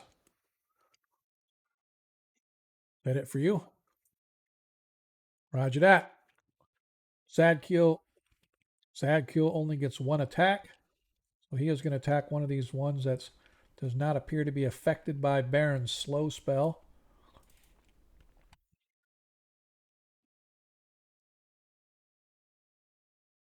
Why it keeps doing that to me. And hits for 8 hit points of damage. Yep, that's right. 8. Come on. I hate things that are right by the door. All right. Does he manage to hit it? This is, yep, he only gets 1 attack. All right. That's for him. Sultal's already gone. Deglin. Okay.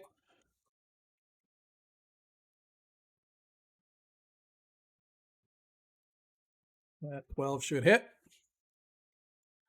18 hit points of damage. Slam! That Vegapigme is no longer eligible for combat. Burly Bear is already gone. Varus, you get your backstab attack on whichever one you're going after. Roger that.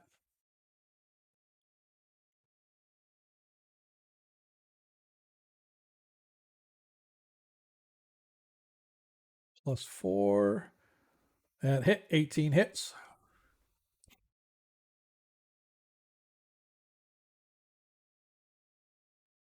16 hit points of damage. Just enough to take it down. All right. All right. That is everybody for this. As we go back to the top of the next round, anybody else changing their actions whatsoever? Roger that.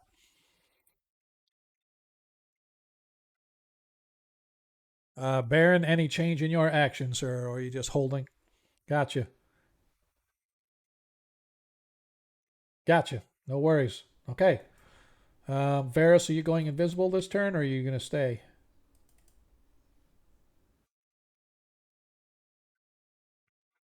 Okay. Roger that. Okay. Thank you, sir. As we roll initiative for this round 4, looks like the party has gained the initiative. So, as we go, Ronnie, your spell goes off first. Go ahead and move and cast your spell, sir.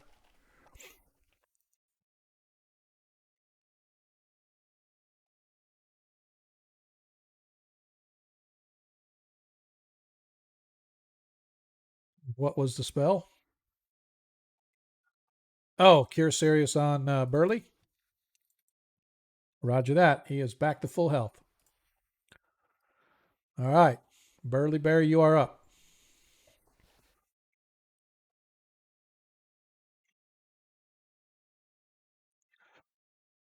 They would the two that he passes by would get opportunity attacks. So those two in the very front right there that are slowed, this one and the one right next to it at the door, they would get opportunity.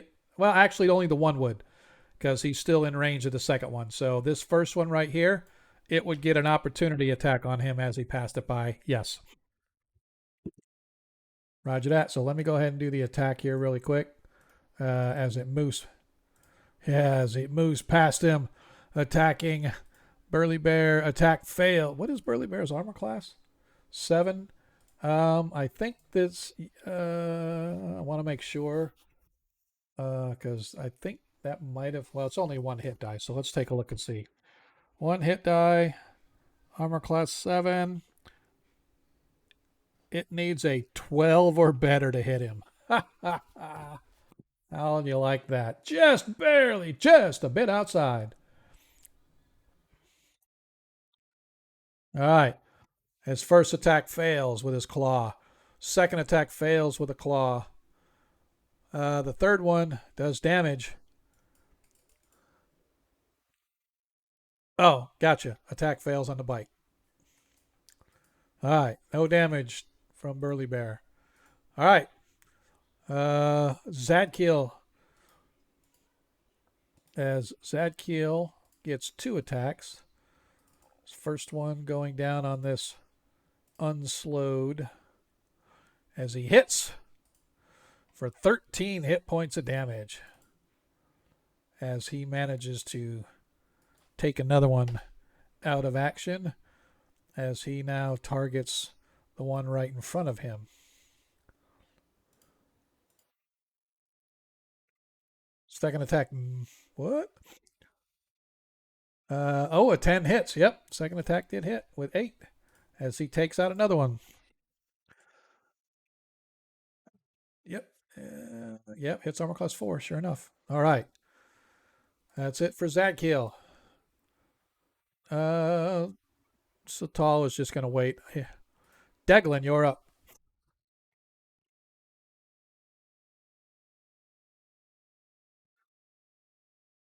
Okay. All right. Armor class 4. Miss. Swing and a miss. Wah, wah, wah. Varus. Okay. Varus, you're up.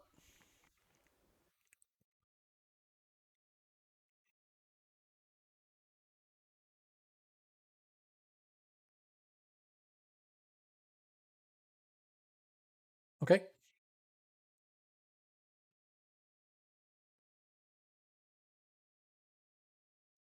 11. Not sure if that hits or not. Armor class 4. Thief. You need a 12 or better to hit. Okay. Okay. Yep. That means it leaves you at plus 5.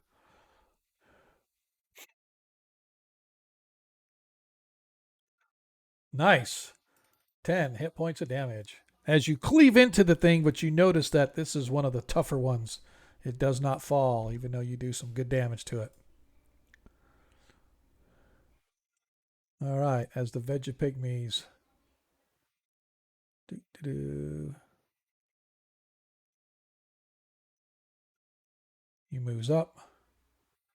He is going to target Varus, who is just trying to escape. Of course not. Why would I want to roll anything decent? All right, this Vegapygmy moves up to attack Ronnie. Yep, I'll let it. He was in that corner. Nah, just a bit outside. Nope, no hit. As it swings its club down upon Ronnie for a whiff. As Ronnie reaches up and just slaps it away with his cutlass, not even thinking, kind of reading his book, trying to wait for this combat to get over. All right. Yep. All right. As this one moves up a little bit, and he targets Deglin. Oh, misses Deglin as well. This is why combats go so long here, because the DM doesn't hit squat. All right. As this one moves. Yeah, I hate that. For some reason it'll do that, and you just have to refresh the page.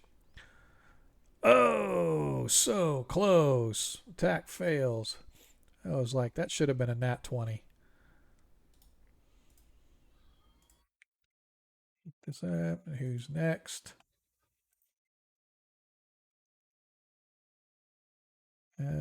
Attacks Burly Bear.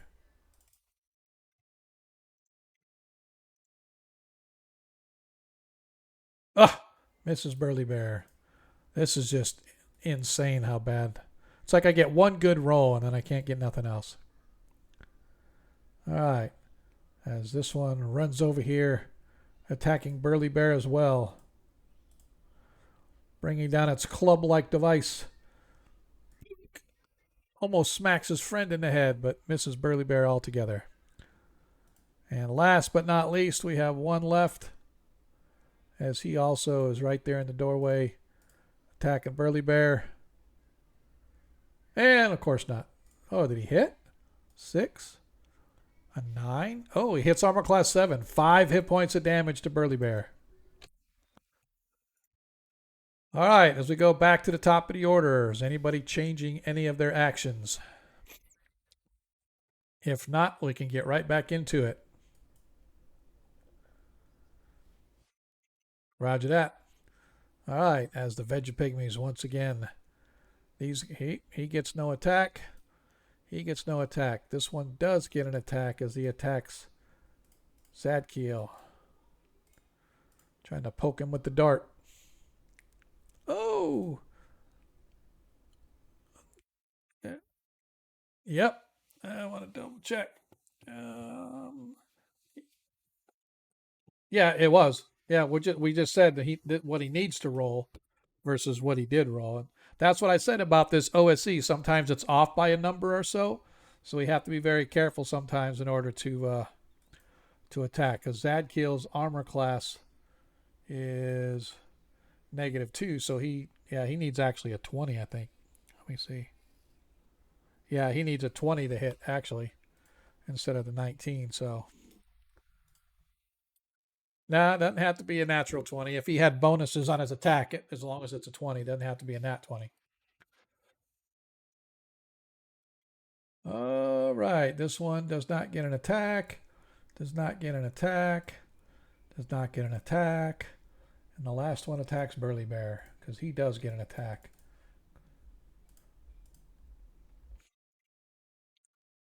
As he stabs Burly Bear for 3 hit points of damage.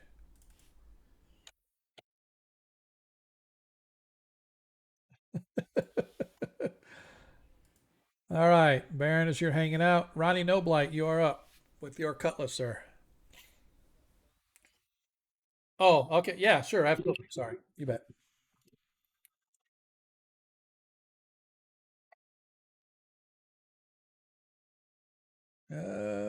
Let me double check. Hang on. What's Burly Bear's hit dice, really quick? All right, really quick. I want to see.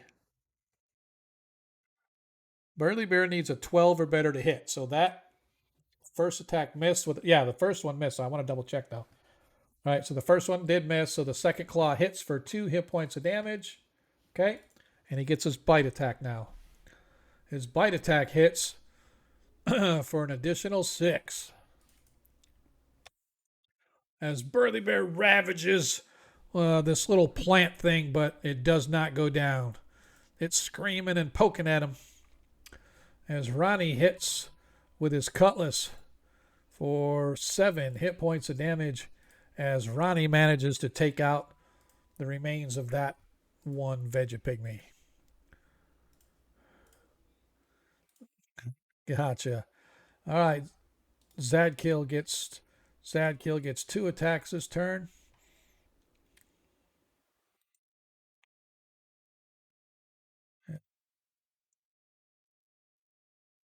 as he hits for 6 hit points of damage. He swings his second attack as he hits the second time for 13 more. Oof. All right. Deglin, you're up. What's that, sir? Hopefully.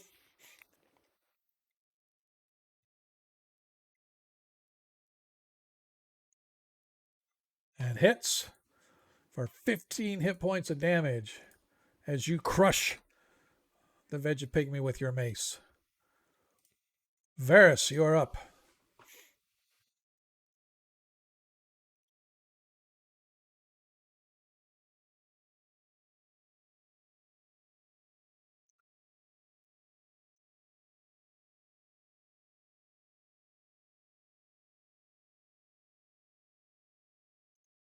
Uh,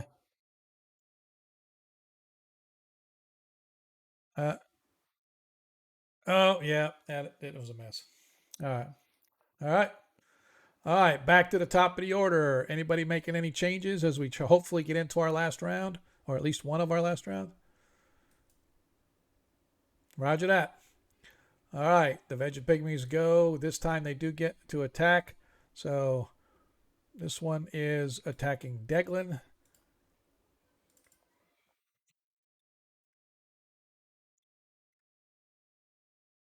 Oh, so close. All we needed was a 20. Dang. So close. All right. As this one attacks Burly Bear, poking him with his javelin like device. Yeah, don't think that's going to cut it. As the next Vegapygmy swings hard with his mace like device as he hits for 2 hit points of damage.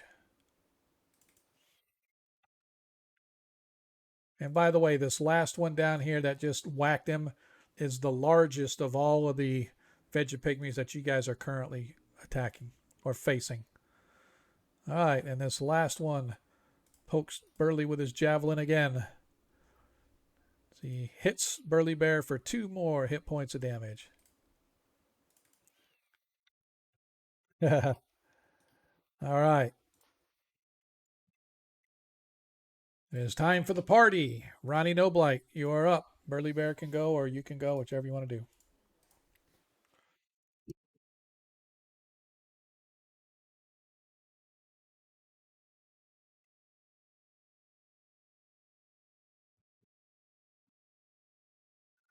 And hits for 2 hit points of damage.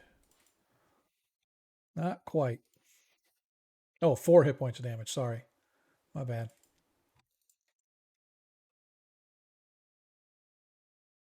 As Burly's first attack fails. Second attack hits, I think. Yep. Yep. Gotcha. Yeah. Yep. That hits for 2. Oh, it's still going. And the last, with the bite, finally manages to take out the last of the, or the last one that was right there. The take out that one. Sorry. Yeah. As Zadkiel steps up. Uh, Technically, he's not moving out of its space, so he is going to attack this one who's assaulting Burly Bear. He only gets 1 attack this round. Let's make it a good one.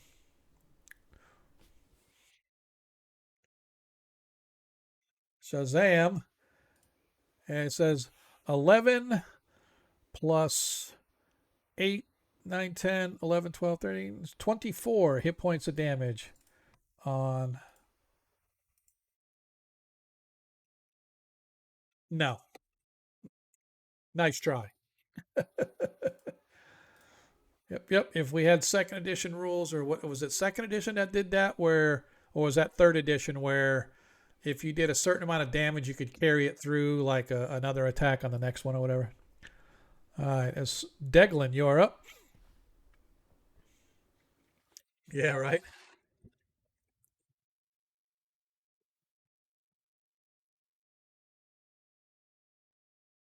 Wah, wah, wah. Yep. Varys, you're up.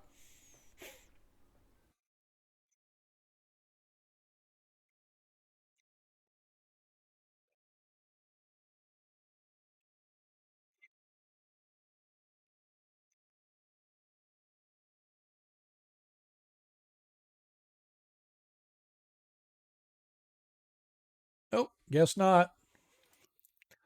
Yes, sir.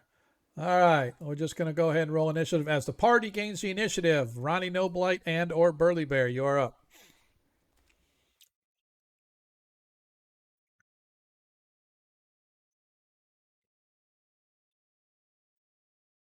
Either one, they both hit.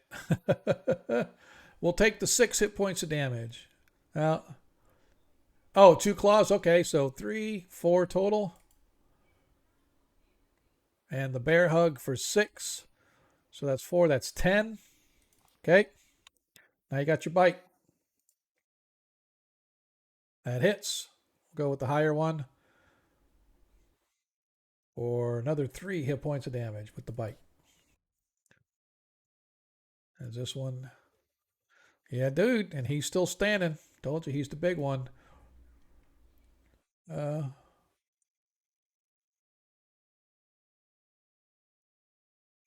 yep, with the 4 hit points.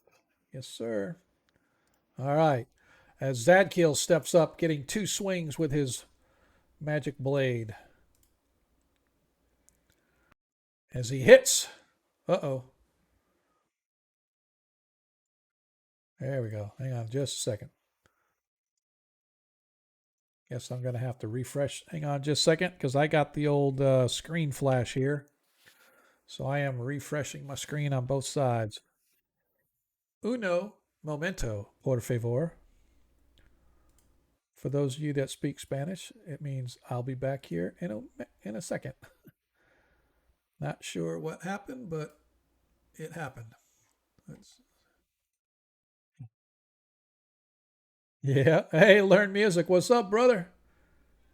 And yeah, to answer the question, you are correct, Doc Shoulder. This is Expedition to the Barrier Peaks. If you're still looking and you haven't seen, this is where the party has explored thus far. We have the exploded version of the Death Star happening right now. So, hey, thanks for giving him the shout out for me. Learn Music, a big fan of ours, and we're a big fan of his. Now we just need to ask Learn Music to go track down Monkey Boogers and find out where the hell he's at and why he's not gaming with us tonight. But that's okay. What's that, sir? Yeah. Yep. All right. There we go. Let me clear out this, and we are. Zadkill was targeting, and let me go because everything refreshed. All right. Targeting with his amazing sword. Let's try this again. As he hits for 9 hit points of damage.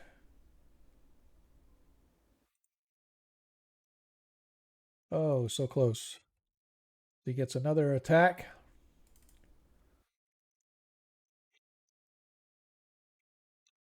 As he hits for another. Oh, why did it say? Wait a second. Let me double check. Could have swore it. I had 9 or an 11. So it's. Oh, he only rolled a 4? For some reason, I thought it was something else. Okay. All right, we're good. For some reason, I thought it said something else, so my bad. All right, so that is Zadkiel's up. Deglin, you're up. As you see the two remaining.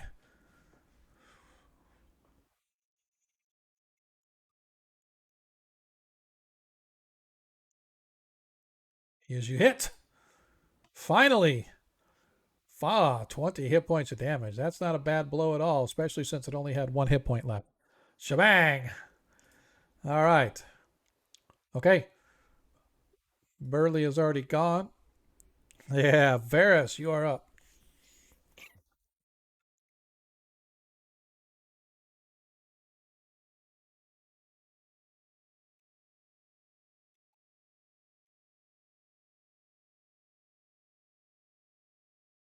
Yep, 12 hits.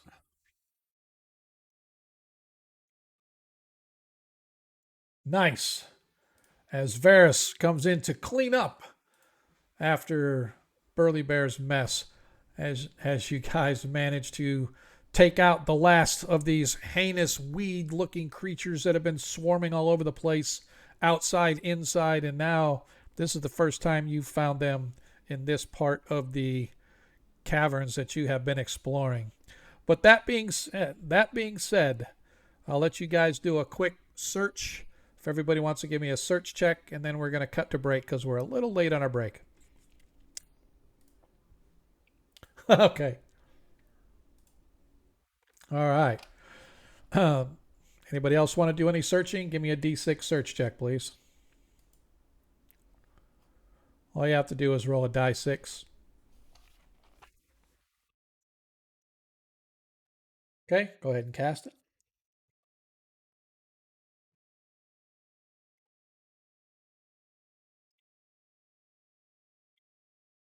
That is correct.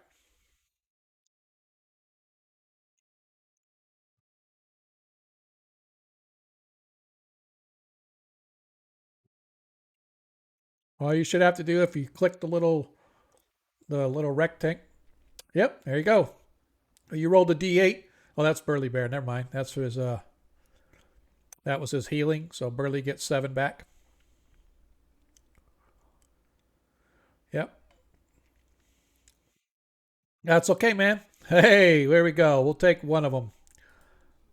Yep, you got a 1. That's fine. So as you guys are searching around, you spend about 10 minutes or so um, trying to sort through all the rubble. On the two largest of the Vegapygmy plant creatures, you find a violet card and a black card.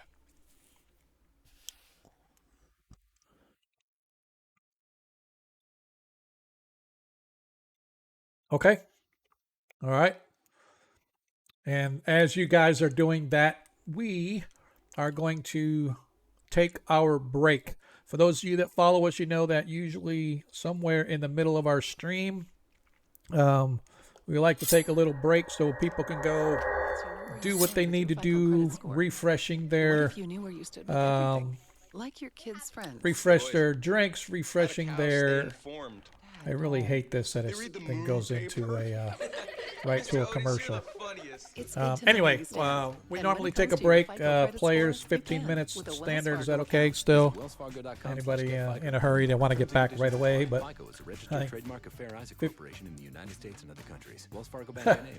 so we're gonna go ahead and take a quick 15-minute break. For those that know, we hang out here on Monkey's SoundCloud channel. I really wish I knew where Monkey was tonight. He probably forgot it was Monday, but that's okay. No big deal. You know what? You don't know Monkey like we know Monkey, so after you've gamed with him for a few times, then you come back and let us know what you think. Because Monkey just, yeah, that's true. So, as I said, what we're going to do is we're going to take our 15-minute break now, give everybody a chance to stretch their legs, go grab a snack, reload their beverage of choice. As you can see, I'm running low on my polar cup here. But I'll find something else to drink. I got all kinds of drinks in the house, so I appreciate you guys hanging out with us. I appreciate all the love you have shown us already. Lord Kasumba, if you're still out there, thanks again for the resub. Troy, if you're out there anywhere, we definitely appreciate the bits cheered. The players definitely could use them and have used them. So keep them coming. And don't forget, you can still do your Nat 1s and your Nat 20s out there. As of right now, nobody has anything. So no Nat 20s for nobody, which is kind of sad. Because last stream, or the stream before last one, everybody got a Nat 20. But now they're all gone. So if you got your tokens, get them while the getting's good. So we'll be back shortly. Hope you'll be there with us. Be seeing a few.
Jim was at the laundromat when he heard. His ear said, Maraca, senor, but his nose said, Hey, freshest scent ever. Following his nose, Jim found a man pouring Gain scent beads into the washer. The scent, the freshness. Jim blurted, "Sir, your scent maracas smell amazing." You could call them scent maracas, but most noses call them Gain scent beads. Try Gain scent beads. Way fresher than detergent alone. Before Shopify, were you wondering, where are my sales at? Now you're selling with Shopify, the global commerce platform supercharging your selling. You have no problem selling online, in person, on social media, and beyond. Gary, easy on the cha-ching. Oh, sorry, but my Shopify sales are through the roof.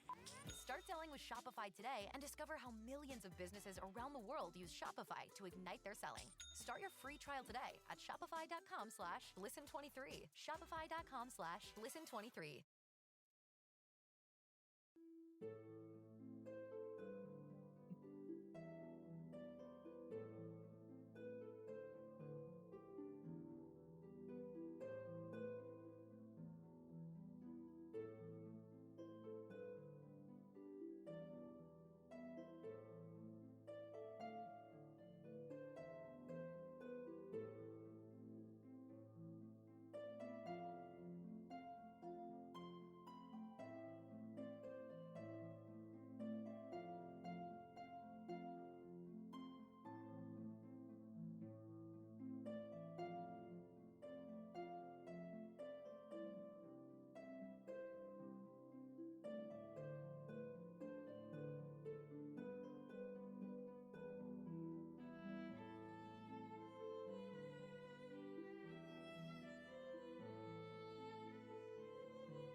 You are listening to the smooth, silky sounds of our very own monkey boogers. Everybody sit down the party until you puke.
And just when you were getting into that amazing tune, we are back, and you're stuck with us for the next hour or so. Welcome back, everybody, to Agora Quest 21 Shots.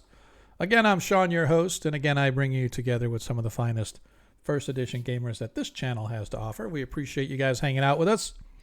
If you're just showing up, appreciate it. If you've been here for the whole time, even much more appreciation for all you guys that are sticking it out with us as we fumble through trying to figure out how this game works and how Forge is going to screw us over. If you were late coming in, for those players that did not see, we appreciate Cardman, longtime follower out there, dropped the nat 20 on Ronnie Noblight.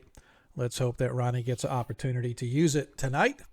But in the meantime, let's get back to our game. If you're just joining us, our party has just completed a combat session where roughly 20 or so Vegapygmies came attacking them up from the southern hallway. Took them a little while to beat them back, but beat them back they did, and now they stand victorious in their spoils, a pair of leaded glass cards that they have come to discover can be used as keys for the various colored doorways throughout this complex. And they also have taken one of the parts of one of the larger, more formidable of the Vegapygmies. To what nefarious purpose Ronnie Noblight is going to keep that piece of its personage, we can only guess. Yeah, that's exactly. I am Groot. Exactly. You are correct, Baron. Absolutely. So that being said, party, as you stand outside, as I explained before, the door immediately to the left or to the east of Baron and Siltal goes back into the large chamber, the large empty chamber you guys just left. The doors to the north, the one on the west wall is red. The one on the north, though, is a fancy doodad door with a gray panel. But unfortunately, you guys have yet to find a gray card that will grant you access to said portal. But what do we want to do now? What's that? Oh, that's true. Absolutely. So, yeah, mine did that too, man. I don't understand what's up with Forge. It's just all of a sudden it like jumped around. Yeah, Baron's had it happen a couple of times to him too. I just thought it's because he was old and didn't know how to work the screen, but apparently it's not just him. It's all of us old people have their screens jumping around and trying to figure out what the hell's going on. But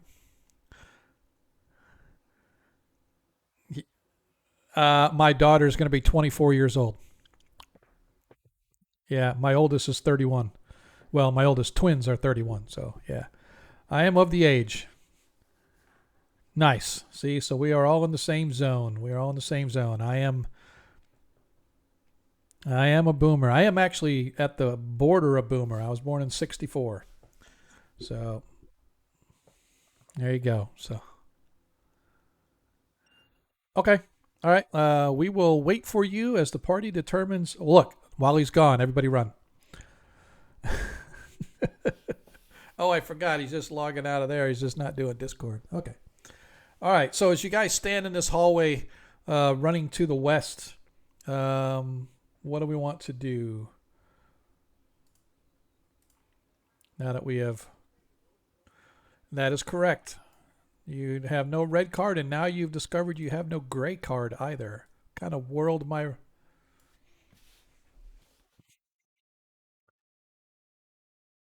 Yep.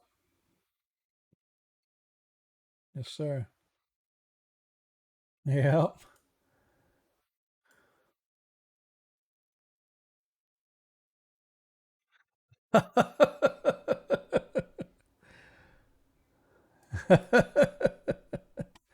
You know something? I feel afraid and triggered now. Therefore, I am going to give you a red card. Just like that. Just like they do in soccer. You get a red card in soccer, you're out. So, all right, gents. As you stand at this intersection, you see several doors along the out to the west, along with what appears to be an open door leading into some vacuous chamber there down there. What do we wish to do?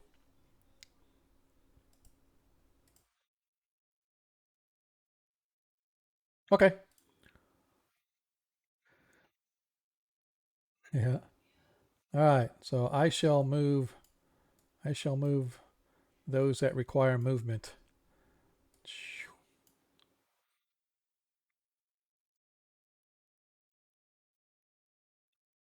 All right. As you guys move down the hall, you get to these doors, Varys. You see that this door is a colorless panel.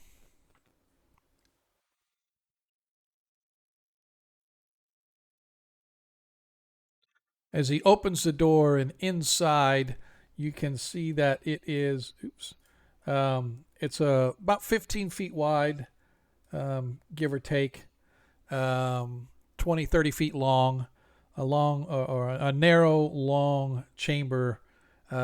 Looks to be completely ransacked.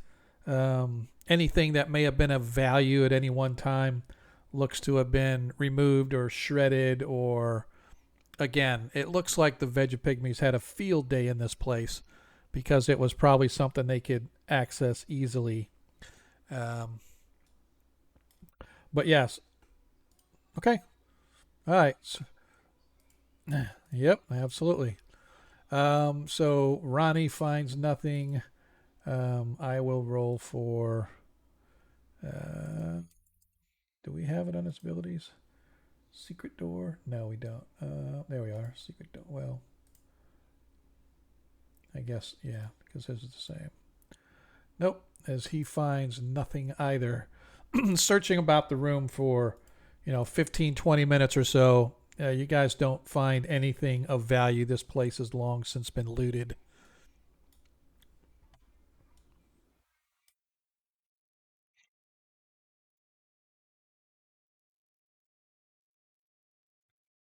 Oh, I apologize. You are correct. I need to end combat. Thank you. Thank you, sir, for reminding me.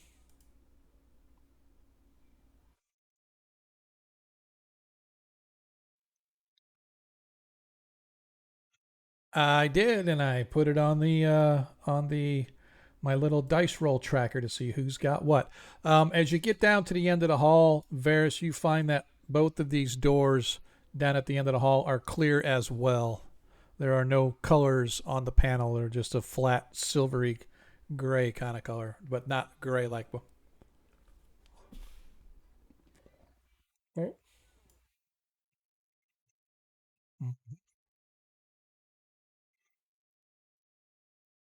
As you open the door, you see that it's very similar to the room next door, and similar in the sense that it has been completely thrashed.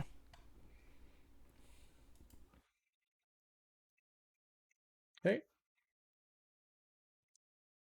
All right. All right. I want to. Yeah. The only thing that's in this room that you guys find, there are a couple skeletons in here, uh, although they don't have anything on them. They are bare bone skeletons. Looks like, Anything that they were wearing or using at any one time has been completely stripped from the bodies.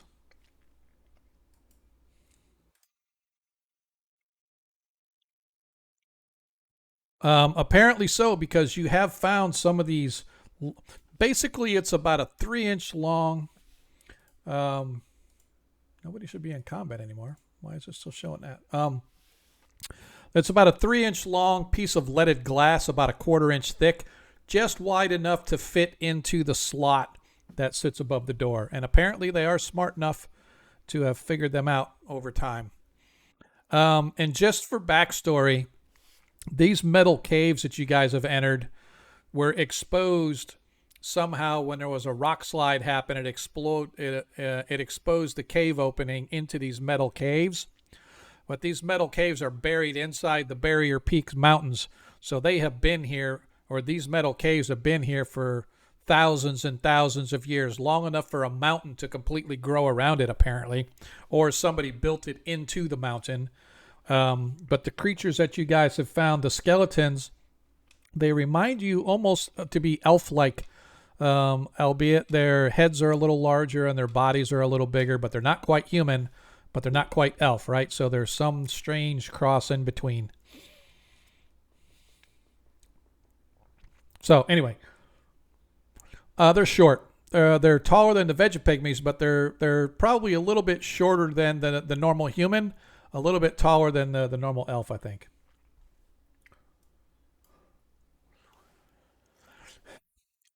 All right. Again, this one is very similar to the other ones that you guys have been searching through. Um, doesn't appear to be anything of value, although there is a skeleton inside. Why is it still doing Deglin as being in combat? I don't get it. Every time Deglin moves, it shows the movement that he had previous, but when you do that, normally, was that Deglin? Deglin, move yourself? Yeah, see, whenever Deglin moves himself, it still shows him as being in combat. When anybody else moves him, it doesn't, which is kind of bizarre. Um, Searching about the room, yeah, Ronnie actually finds a jeweled bracelet buried in and amongst the refuse. Well, one acorn, but it's pretty bad shape. It looks like it's not long for this world.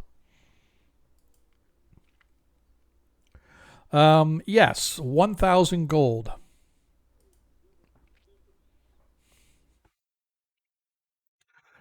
Searching in this large room, it looks to be maybe an old storeroom of some kind, or at least it was used at one time for it, because there's all kinds of broken up boxes and shelving, stuff strewn and has been completely looted. But Varys, give me um, do do do 1, 2, 3, 4. Give me a die 7 roll, Varys.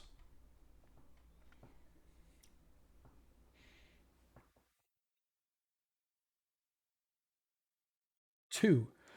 In and amongst the refuse, Varys, as you search around, as Deglin searches around, Deglin finds a what appears to be some kind of a leathery pouch-like thing, and then when he looks in it, he finds a whole bunch of pieces of paper, but they're all shaped about the exact same, and they all have very similar printing on it.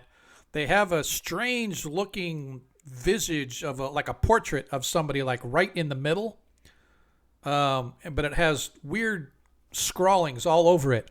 But in with these 5 or 6 pieces of paper that are about an inch wide and a few inches long, you find a red card.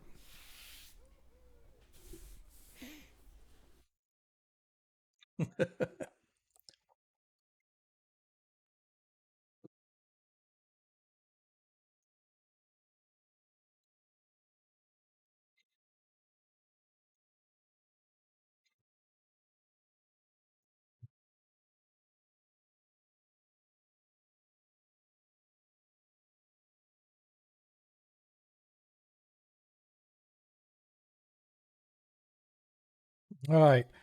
As you move up the hallway, the first door that you get to your left is a black door, but the door to the right you see is gray in color.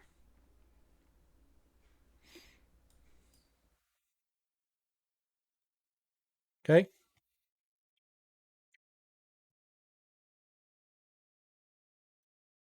Okay? Chicken. Yeah, you hear nothing. It's very quiet. Although you can hear some sort of a humming noise coming from in this region. It's not coming from behind the door. And when you open the door, you look inside, you can see a room probably 20 feet wide, 40 feet long, but um, you don't you don't hear the humming coming from inside there. As Sotal is going to come in as well. Okay. Um, as you search around, you find a couple of things actually buried in and amongst the refuse. First of all, you find several more of the weird metallic coins with the weird imprinting on them that you have found before. Um, Additionally, you find what looks to be what's left of one of those strange devices that Ronnie has. You find one of those in here, but it looks to be broken. The glass itself is shattered, but inside it you find a coin that has the thread is right in the middle. Yes, three charge.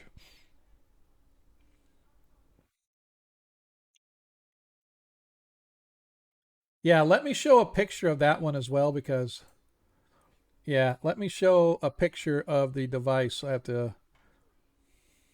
What's that? I'm gonna say 10. Yeah, just because. Crud! I didn't put the. Give me just a second. I forgot the picture number of this, so I have to go grab it really quick. That's it. All right, so I'm gonna show this picture because I know the most people have seen it, but our new guy hasn't. Um, this is what it looks like. This is the device that Ronnie has. And what he can do is he looks through the back of the glass and he pushes the little button on the side and this beam of light flies out of this thing. It's almost like a lightning bolt, but it's not lightning. It's just a square rectangular ray of light. And whatever it strikes, it's like they got hit by a thunderclap.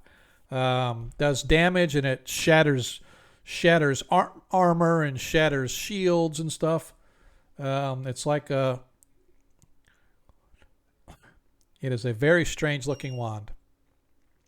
And when you play with the two little knobs on the top up there, it actually you can focus it and zoom in on whatever you're aiming at. It almost like zooms it into focus, almost like a spyglass.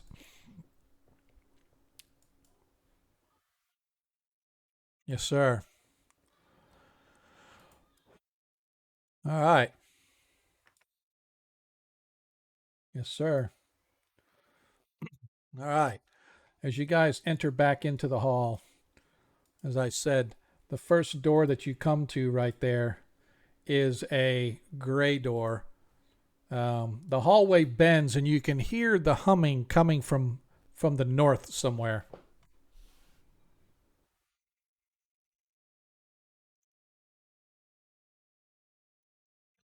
The second door that you get to, yep, yep, that is a grayish colored door, a gray door. Yep, but the one directly in front of you is red, has a red panel on it.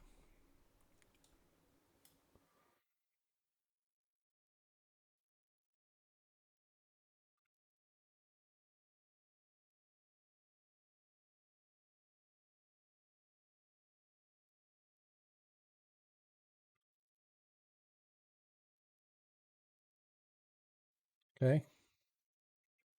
Hang on just a second. I need to figure out where I'm at here. Okay. All right. So as you look down the hall, um, you can see there is another one of those mine shafts. You can't see into it though because it's turned sideways, but you could see bright light. Like it's sort of dim light around you guys now, so it's enough light for people without infravision to see, right? In this whole area you guys have been in, but you could see bright light spilling out from the open ends on the north and south of that mine shaft, and you can hear the humming is coming from that direction.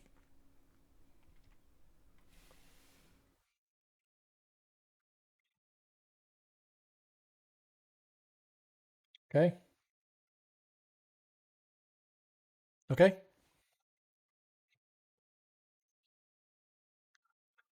Um, yeah, the only thing you hear is the hum, right? You can hear the humming coming from down there, but you hear nothing coming from the other side of this door. Hey, monkey's raiding us with a party of one. Woo! Hey. Oh, he's not on Discord, but he's here somewhere. Oh, he is on Discord. Hey, man. Thanks, man. It's all right, dude. It's okay. Monkey is now an anti-paladin, but that's okay. Helm of op- Helm of opposite alignment. It's no big deal. You'll get over. What horse? Your horse left you. You're no longer go. You're no longer lawful good, man. Come on. Nah, you're good. No, you're. It's yeah. As you open the door, you guys see, first of all, something that kind of is interesting to you. This room does not look as ransacked as other rooms have. It looks in relatively decent shape. As you step into the room, you see it as some sort of a well-appointed bedroom chamber. There is a skeleton sprawled out on the floor at the foot of the bed. You see the place, of course, does have rags and trash and detritus sort of lying about the room. You can see that there is also an exit leading out of here. The door it's leading through is also red. Okay, go ahead and give me your search checks. Wah, wah, wah. All right, anybody else want to give me search? Okay, Dagon rolled a 5. Monkey rolled a 6. And let's go. Where are we? Do do do.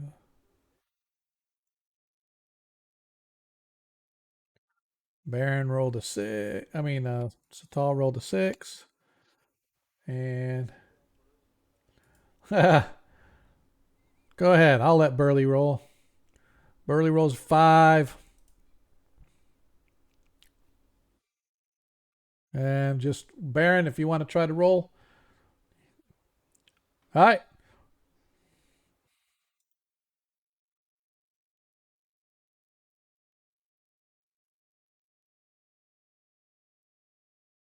Okay. All right. Let me really quick look and see. I want to just double check in here to see if there was anything worth anything. Yeah.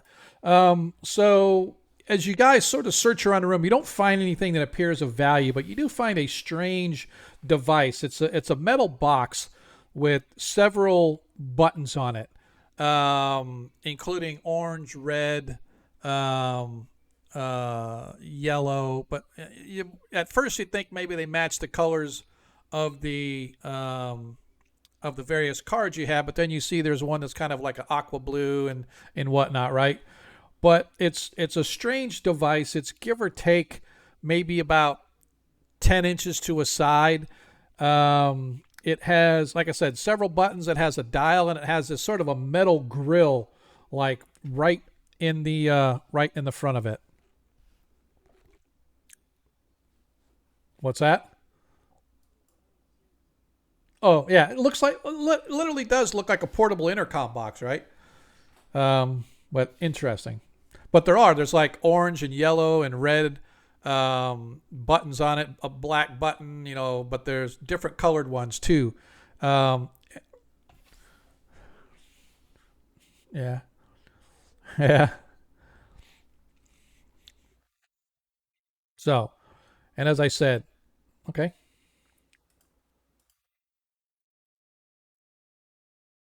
yes, sir.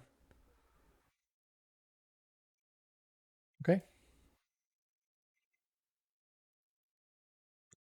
all right. The door opens up into what looks to be a small closet. There is a there is another red door. Um, doesn't really appear to be much of value in this room. However, at the southern part here, this looks to be like some kind of a wardrobe. Hanging up in the wardrobe are two sets of clothing. They look to be like one outfit, like you would have to step into it and pull it over you like a jumpsuit. And although they are very dusty and they appear to be in meticulous condition, the material, as I said, is sort of this silvery white kind of mesh like material. It's so fine, but that it makes it, when you kind of rub it, it feels like silk, but it fits more like cloth. As you sort of play with it a little bit, it seems a little bit stretchy, as if it could, stretch out to a larger size, but it looks like it's made for a very short, small person. But they have along one shoulder, you can see it has like button to the back coming across the front to the hip, some kind of a bluish colored sash that has stars and whatnot going through it. But right in the middle, there's like this big red sort of symbol of some kind right in the middle of the sash.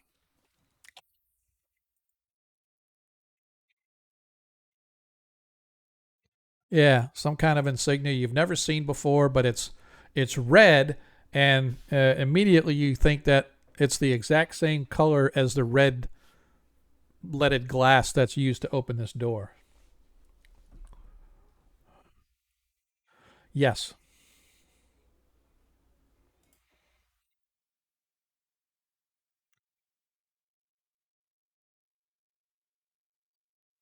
Okay. It's a yeah. This thing is probably more for someone that's maybe 5 foot tall or a little shorter. Uh, what was the question for you, um, Baron?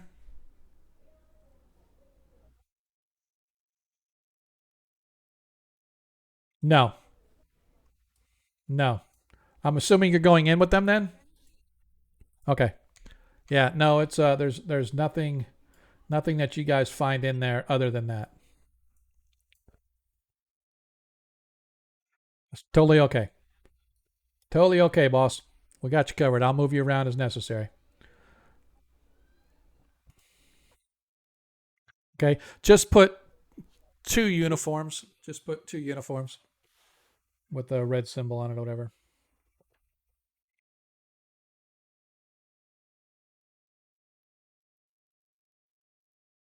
Okay.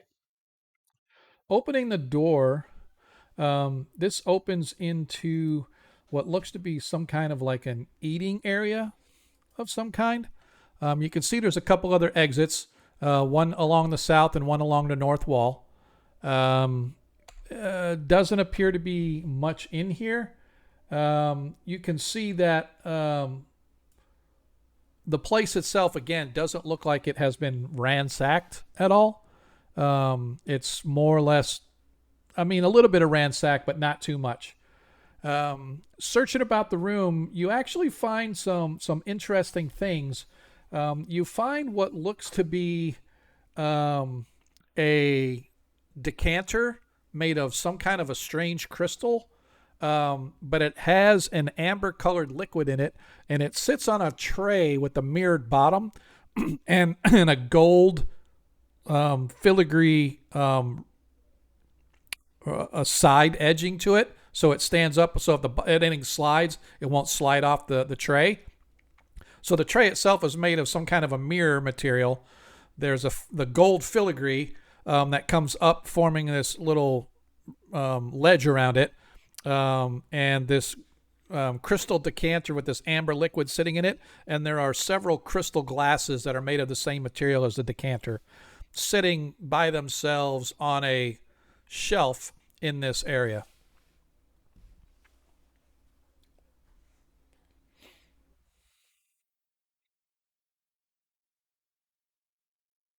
Okay. It has a little bit of an acrid smell to it. Smells definitely alcoholish to you, although it's a little strong, stronger than most alcohols that you would think, or that you know. There's not a lot left in there. The decanter itself probably holds a quart. There's maybe 7-8 ounces of this amber liquid kind of sitting in the bottom, and it sort of flows down like a vase. So it's kind of narrow at the top, and then it sort of widens a little bit at the base. Okay. Okay. All right. It is. It is rather large. So you would recognize it. I mean, people that are well-to-do and wealthy have similar items, right, in their possession. You know, a glass container to pour their alcohols from and stuff like that. So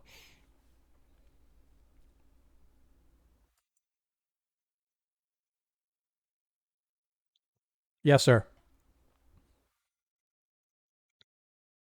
Yeah, yeah. Everything's a little bit smaller sizes, and as I've described before, the material that they're made of is very strange to you. It's almost like it's bone, feels like it's bone, or looks like it's bone, but it doesn't feel like bone. And I tell everybody, think modern day plastic chairs. That's kind of what they are. But to you, it's you recognize. Yeah, they're IKEA chairs, except they're already put together. But yeah, they that's it looks almost like bone with metal legs, but it's not actually bone. It's some really strange foreign material you've never seen before.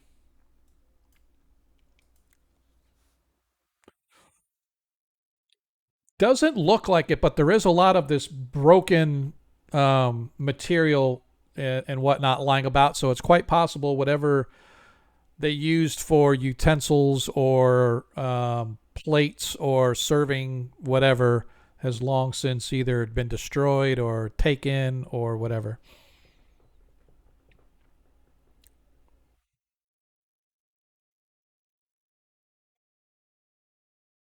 Okay.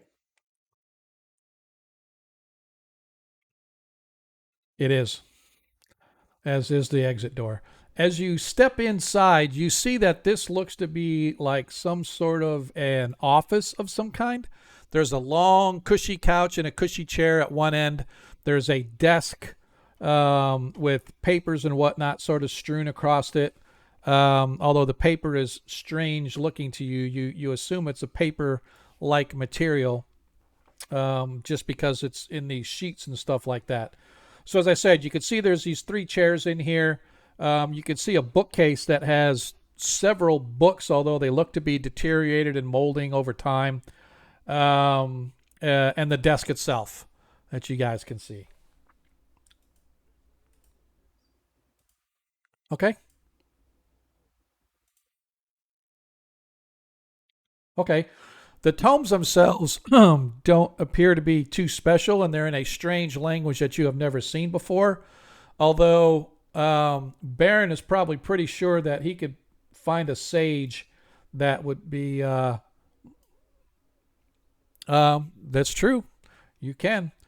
Um, Searching around the room, Varys finds a little panel on the left hand side of the desk, and when he presses it, it pops open a drawer along the side.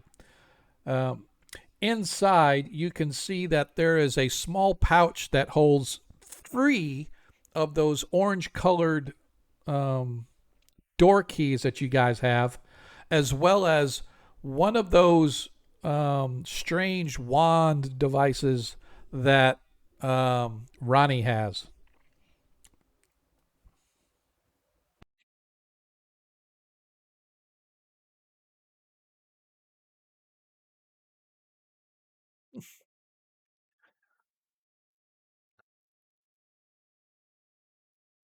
It is the it looks like the same exact same device that Ronnie has.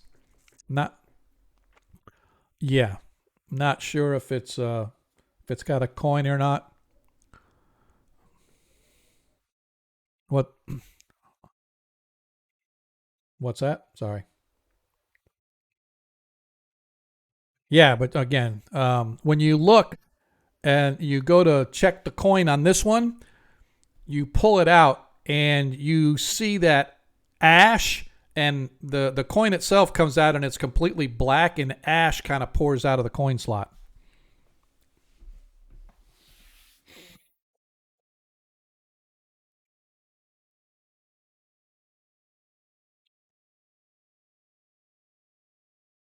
Okay. Okay.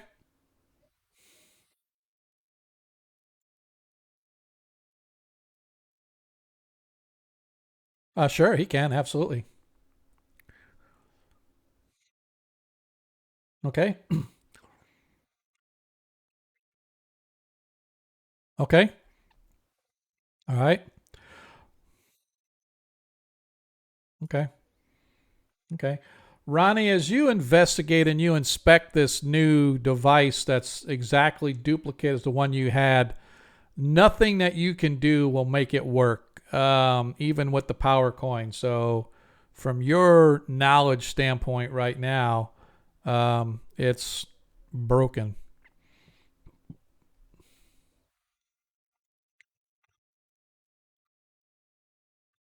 Baron, if you could give me a die four roll, please. Just go to the bottom of the chat, click the little triangle, roll me a four sided dice.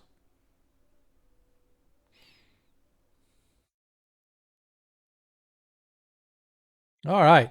As you're searching through, um, you manage to find three three books that you could probably get a sage to give you at least 60 gold apiece for them. But you find three books that are in decent enough shape that they're not falling apart in your hands, and that they'll probably you'll be able to store them in such a way as that they they won't be destroyed or fall apart while you're traveling. Okay, so you have three alien books. I have no idea what they say, but it's definitely interesting.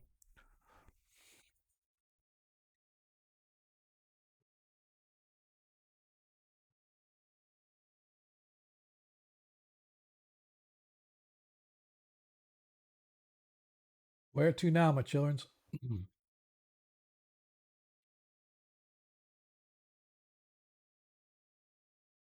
Okay,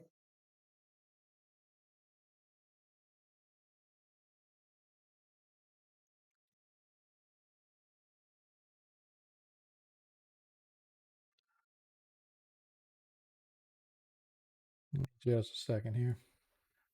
Get Baron out of here. Get Zadkiel out of here.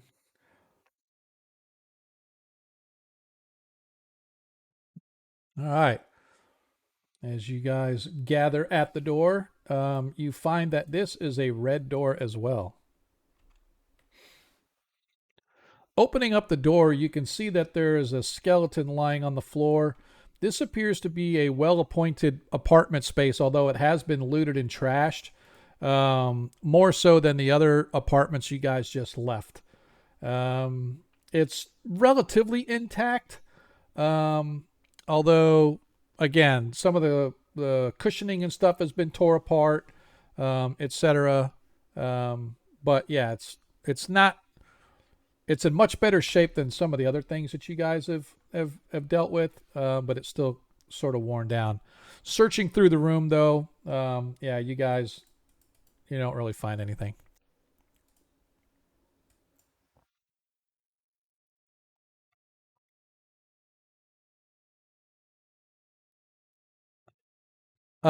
Give me an intelligence check, please, Ronnie. Roll a 20 sided and compare. So you noticed that some of these walls are sort of curved, but as of yet, you have yet to put together that if we connect these all together, it forms a big ass circle. But you definitely notice that some of these walls are curved, and you find it kind of odd that these are strange, but unfortunately, your character has not as yet put it together that you guys are inside a. Now, that being said, I will allow another person to roll that as Ronnie sort of may has mentioned that, man, it's kind of weird that there's these curved walls in all these rooms. Wonder what that's about. Somebody else might be able to pick up on that and decipher the puzzle.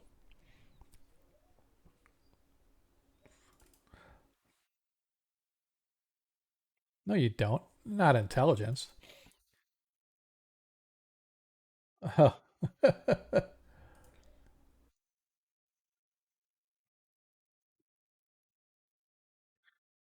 Yeah.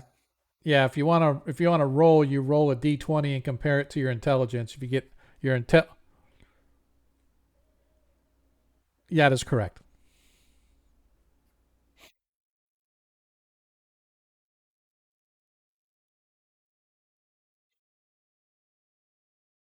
Ah, that's perfect as he has an intelligence. So Baron, picking up on Ronnie's cue, you realize that Ronnie is onto something, and as you sort of spin around slowly, looking where you guys have been and looking at the curvature of these walls, you realize that you are probably in a huge circular space of some kind.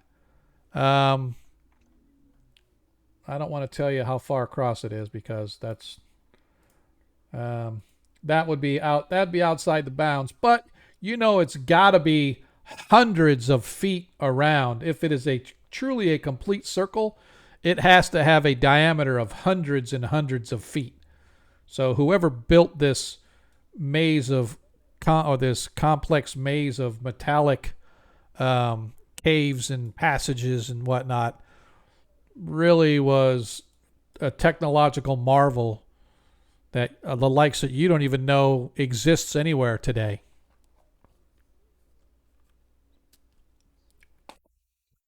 Yep. As you guys as look, the humming is slightly louder here, although it's not really loud, but it is significant enough that you realize that it's coming from this mine shaft. And I want to go ahead and give a picture of the mine shaft again, just because our our new player hasn't seen. So, Baron, this is what it looks like when you're looking at the mine shaft. You can see that it's a completely smooth spherical space that goes down. Up, you can see, is closed off by this sort of this portal of some kind above it, blocking going up. You can barely see, but on the left and right hand side, there are these rungs for ladders.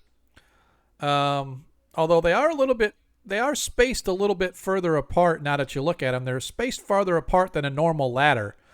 In fact, you would say that if you were about 5 feet tall, that would be perfect height to stand on one ladder and hang on to the other.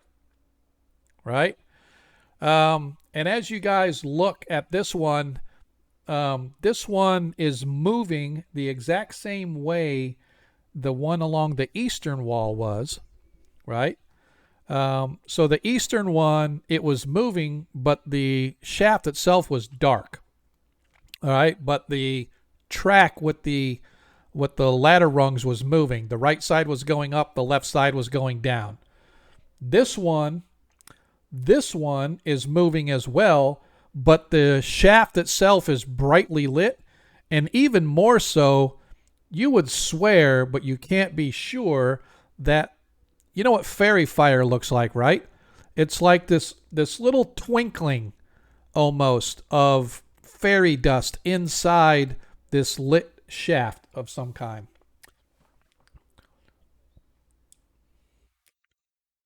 So you can see that it goes down at least 60 feet, maybe more. It does get difficult to see as you go down, but coming from down below, you guys have routinely heard every one of these mine shafts. You can hear what sounds like animal life down there. You can hear like sounds of animals and stuff, croaks of frogs and screeches of birds and whatnot. But you have yet to venture down below because the thought was let's explore one level at a time. We'll start here and work our way around and down.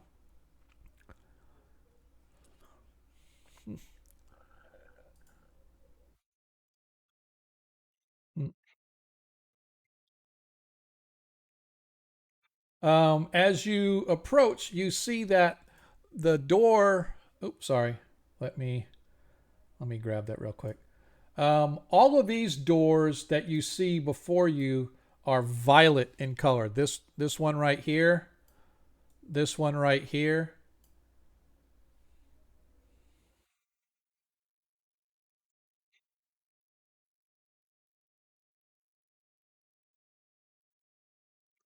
Yeah, they actually no, sorry. The the let me I need to move him over so he can see. So the door you're in front of is violet. This door in the middle is actually a double door, um, but there is no panel on this door. And then over in the far corner over here, it is also violet as well.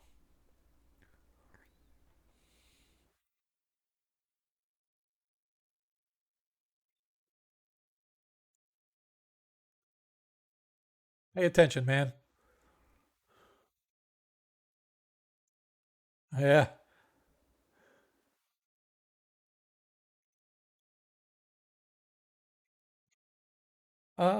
Savior of the. Oh, sorry, that's Flash. My bad.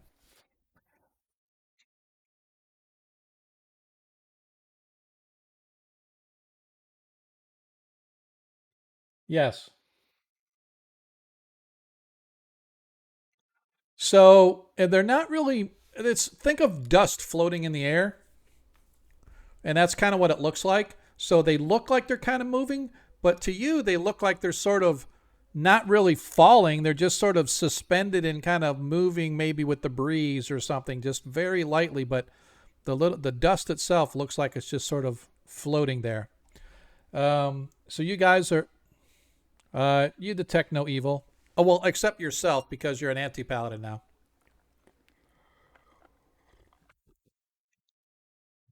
No, you detect no evil around anywhere.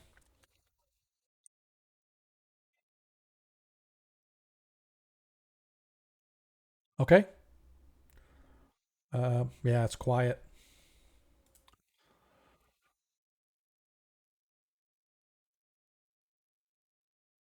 Okay.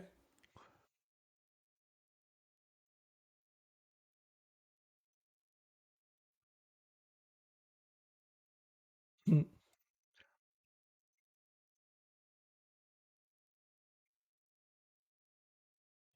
Yep. Opening the door, you see that there is a large room, 20, 30 feet around or so, give or take. Um, yep. There is a violet door leading to the west. Deglin, give me a wisdom check.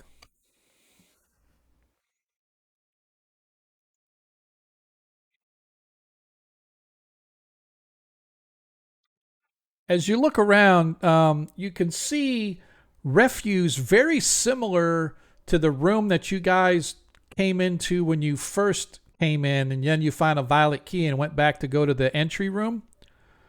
So this looks very much like the place where you guys entered, only it's on the other side.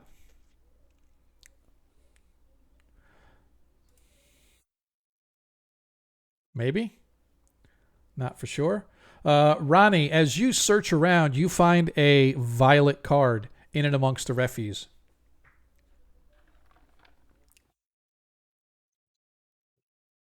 It's now it's a shaken but not stirred violet colored card.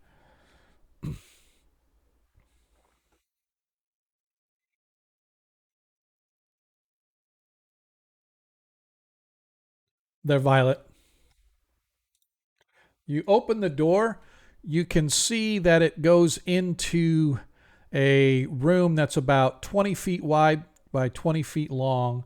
The far wall has a slight curve to it.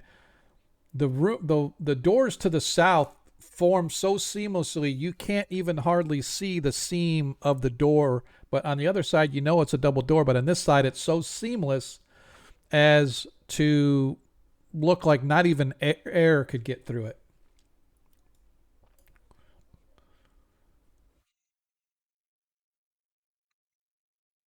Go ahead and metagame. It's okay.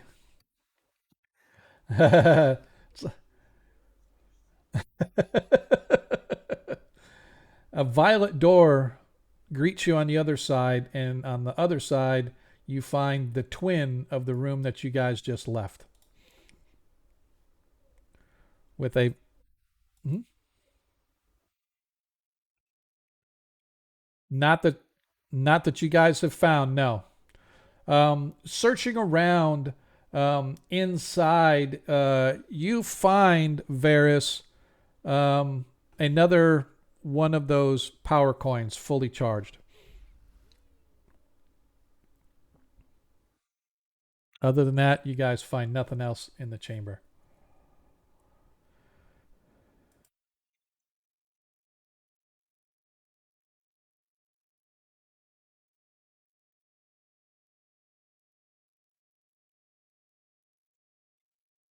All right.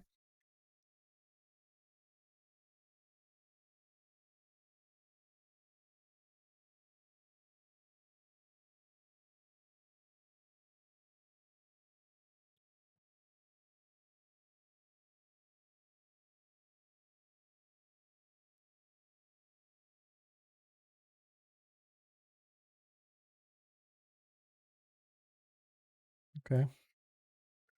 So the ceilings themselves, interesting that you mentioned that. The ceilings themselves are about 15 feet tall, give or take.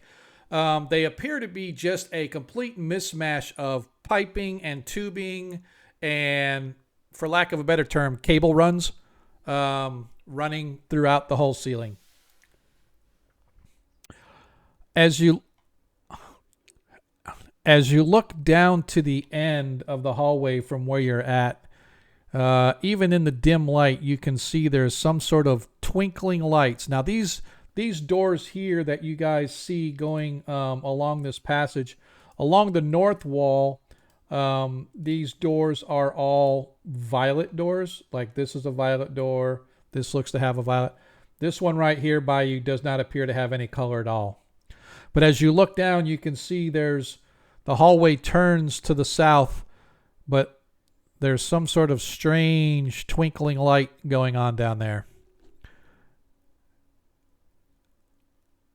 And that is where we're going to end tonight's session.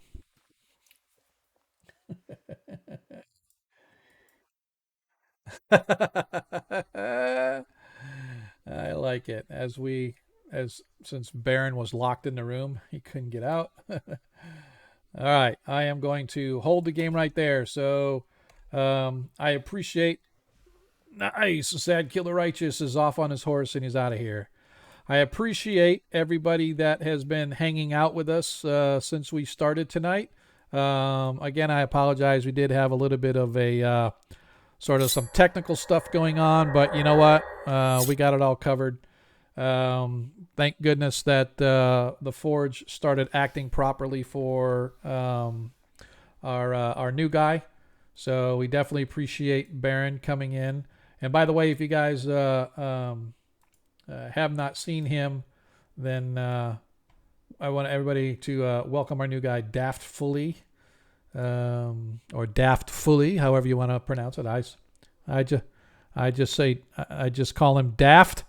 I just call him Daft because he is like the rest of us. So we appreciate you stepping up and taking the part of Baron. I am, as I said, I am going to keep Sotal running myself until either A, we replace him as a character, or B, somebody takes him over, because I don't want to just run down on 5. Yeah, definitely we could use a magic user for real. And it's much better if somebody else runs a magic user too, because Sotal, he's got a bow and he's got a sword, right? He's a thief, right? So, it's easier for the DM to do things like, oh, I'm going to be the thief and hang back and do my bow. I'll do my thiefy things.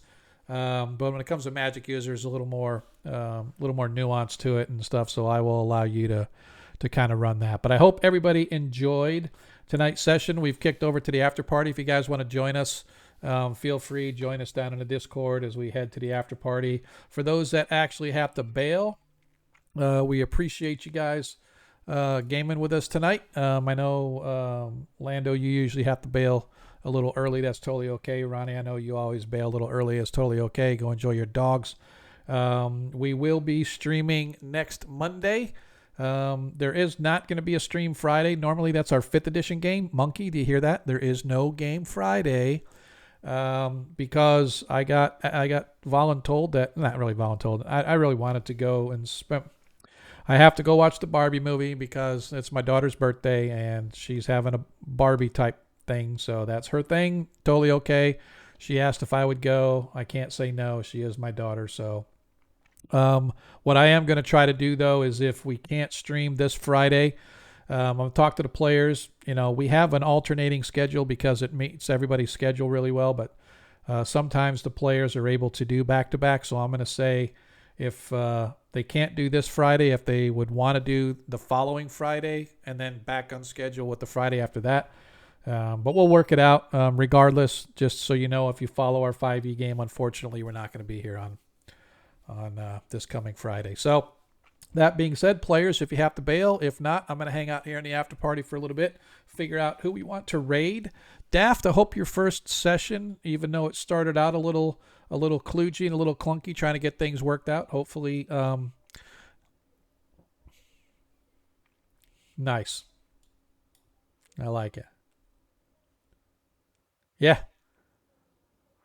Yep. It's a little tougher. It's a little tougher for those of us old schoolers. I will say this though, players, and you cannot hate me, I really want to switch to the Ostrich system. And again, when I say switch to the Ostrich system, I just mean the Forge version of that, because the character sheets are more in line with AD&D. The dice rolling, everything else is all in line. The items, all that stuff the character sheets are much more intuitive. They're not OSE. And I'm not going to be worried about, does the armor, does the THAC0 not match what it's supposed to be? It's going to be fine. Yes, I understand there are nuanced differences on some of the Ostrich rules and stuff, but that's okay. I don't usually use weapon speed anyway, so that doesn't really matter. I think it's a little easier for the players to say, I'm going to have these spells memorized, because you have to go in and pick your spells. Clerics and druids included, you have to go in and set your spells for the day. And stuff, so it's a little more intuitive as far as AD&D stuff goes. So that being said, if you everybody has already gone there, I have already assigned people their character. So I am actually gonna, and I've actually migrated this game or this adventure over to it. The only thing I had to do is I had to delete all of the monster tokens and I had to reapply all new monster tokens, because the big difference in Forge is in systems is how they store their data. So OSE stores data in one way, Ostrich stores it in another way, so they weren't compatible. But fortunately, all the walls that I've drawn, this map I drew all the walls and all the doors and everything. I created everything myself. That was my big concern. I was like, man, I'm going to have to redraw every one of these. That took me forever. But I've found a way I can export it out of here and move it over into the new system. The only thing, like I said, I had to do is I had to redo all of the monster tokens. And so that took a while on the first level, because there's like 200 Vegapygmy tokens that I can place. So that just took me forever to do that. But it's all in place. It's all done. So like I said, starting next week, we're going to be going to the Greyhawk Adventures game as opposed to the 1E one shots. It's still called 1E one shots, but I couldn't name it that, obviously. So I just called it Greyhawk Adventures. So now I got Greyhawk Adventures and Parentland Adventures. So make sure you guys get in there, check out your character sheets. I have built everything for everybody as best I could, including I created this module, all of its sci-fi weapons. I rebuilt them in the game so that whenever you find them, I can drop it right into your character sheet, and then you'd be able to immediately use it as a weapon, if it is a weapon. So fortunately, it was pretty easy to do. So if you guys haven't looked at your character sheets, please go do so. And like I said, Baron, you'll just have to go in there and redo the spells that you want. Yeah, it's really easy.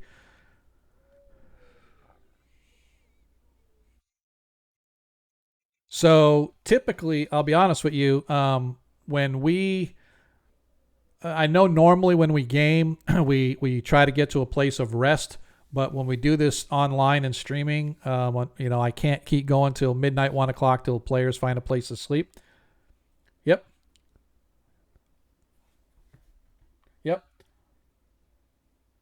Yep. So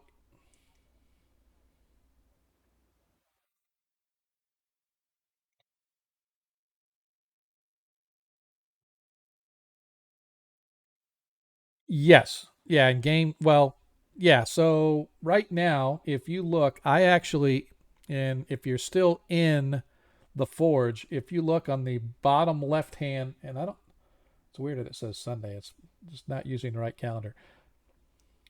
Yep. So that's actually whenever the game is running, I actually turn on the timer, and that'll actually progress time in game, right? So you guys actually had a long rest. You got up I always do quote unquote sunrise at 6 a.m. So you guys have been up and moving around for 6 hours now. So because it's 12 o'clock, right? So usually 6 or 7, right? So you've been going for anywhere from 5 to 6 hours right now. And yeah, yeah, you've only cast the one spell, exactly. So,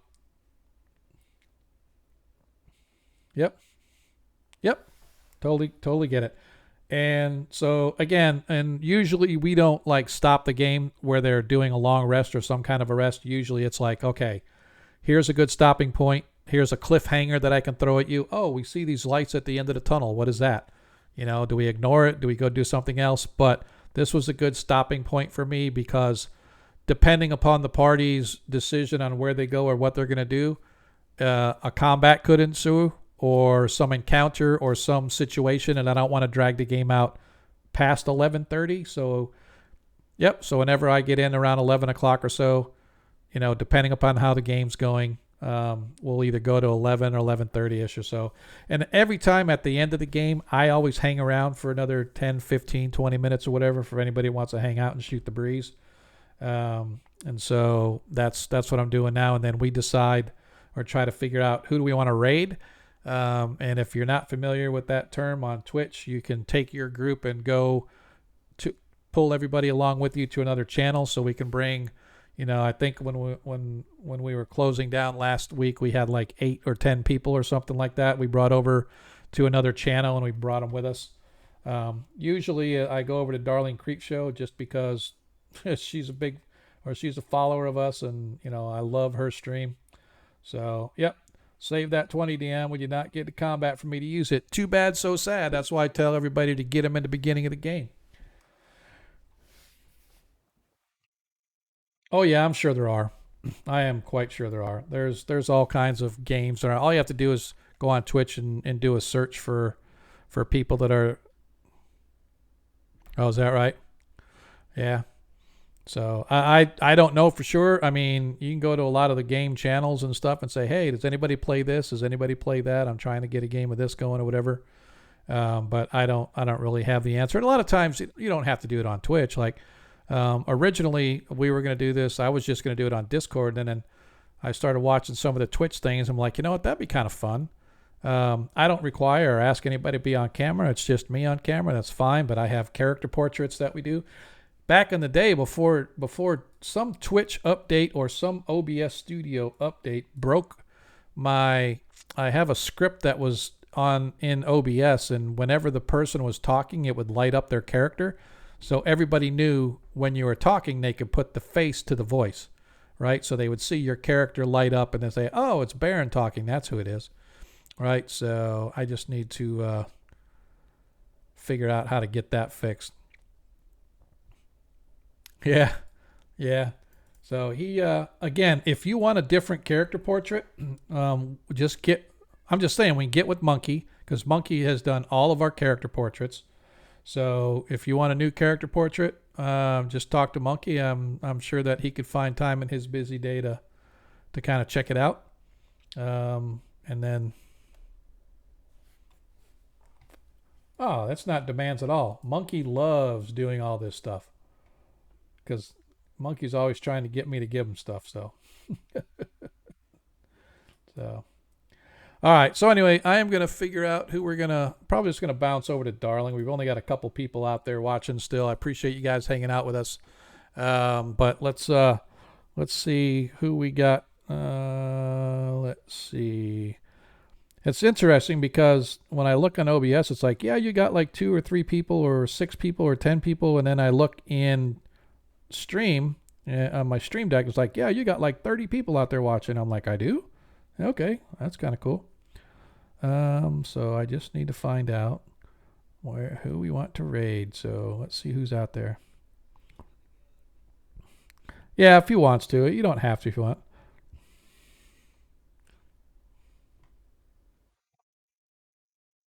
Yeah.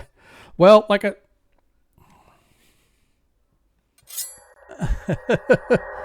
well, like I said, I definitely appreciate you joining the game. Hopefully it was worth it to you once we kind of got settled in and figured it out. And like I said, hopefully the character sheet for the new game will be much more in tune with what you're familiar with.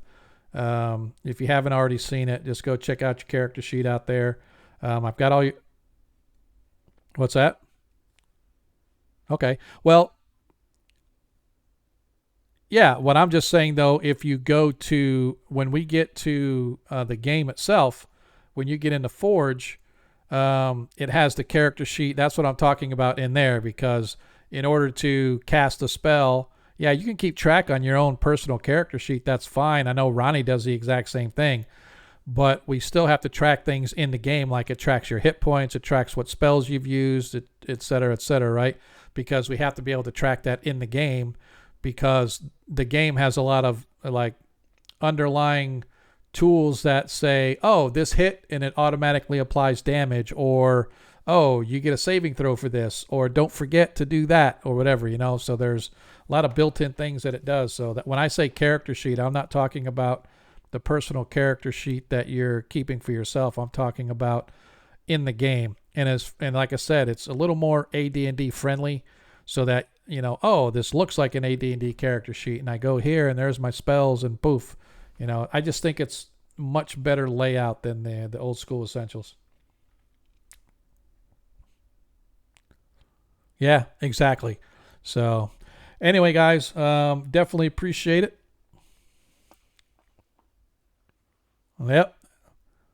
Yep, exactly. And like I said, everybody, I'm going to be stopping the server for this game, so that means you won't be able to get back into this game. But if you ever... No, because that's a D&D 5e. So when I'm talking about the system, right, this system that this game is built around, all the dice rolling and all the character sheets and all that stuff, is all old school essentials. It's almost like basic D&D with a little bit of few changes. The new one we're going to is more like AD&D first and second edition. The character sheets, the layout, like, you know how we always say, oh crap, we have to tweak this because old school essentials starts at armor class 9 instead of armor class 10, so we have to do certain tweaks and fudges to get everything working and hitting and attacking. And even tonight when we saw, hey, that hits or that misses. Wait a minute, I think that hits. And sure enough, we looked and said, okay, Old School Essential is off by like 3. So it's like a lot of times they are off like that. So um, yeah, it's well, they don't call it. Yeah, well, like I say, I don't say I'm using that. You can't really say that. I'm still AD&D 1E, but there is no AD&D 1E system out on in Foundry. TSR won't allow it. Wizards of the Coast won't allow it. Nobody can build something that says AD&D 1E system. Now come put your game in our system, right? So somebody came up with one that is based on OSRIC, which is general population, general use for everybody, and they call it the Advanced Role Playing System. Essentially, it's AD&D First Edition, but they can't call it AD&D First Edition because if they did, they would get sued and they'd have to take it offline, right? So, yeah, so that's what I'm saying. Don't worry about any of the rules or anything like that. Yeah, yeah. Yeah, yeah. So anyway, like I said, we're gonna bounce over to Darling. Hopefully, you guys will hang with us. Like I said, we only got a few people left as everybody bailed, but that's okay. We appreciate everybody that stuck with us till the end, even if it's just me and my players, man. So we will catch you guys, as I said, on next Monday. As again, we're not streaming this Friday, but we're gonna go over to Darling Creep Show, see what she's doing. She's probably painting, which would be cool. So. Hopefully you guys will stay with us, and just remember, in a world that you can be anything that you want, all we ask is that you guys be kind. Hope to see you guys next week, and we're going to take all 3 or 4 of us over to Darling. So see you guys next time. Peace.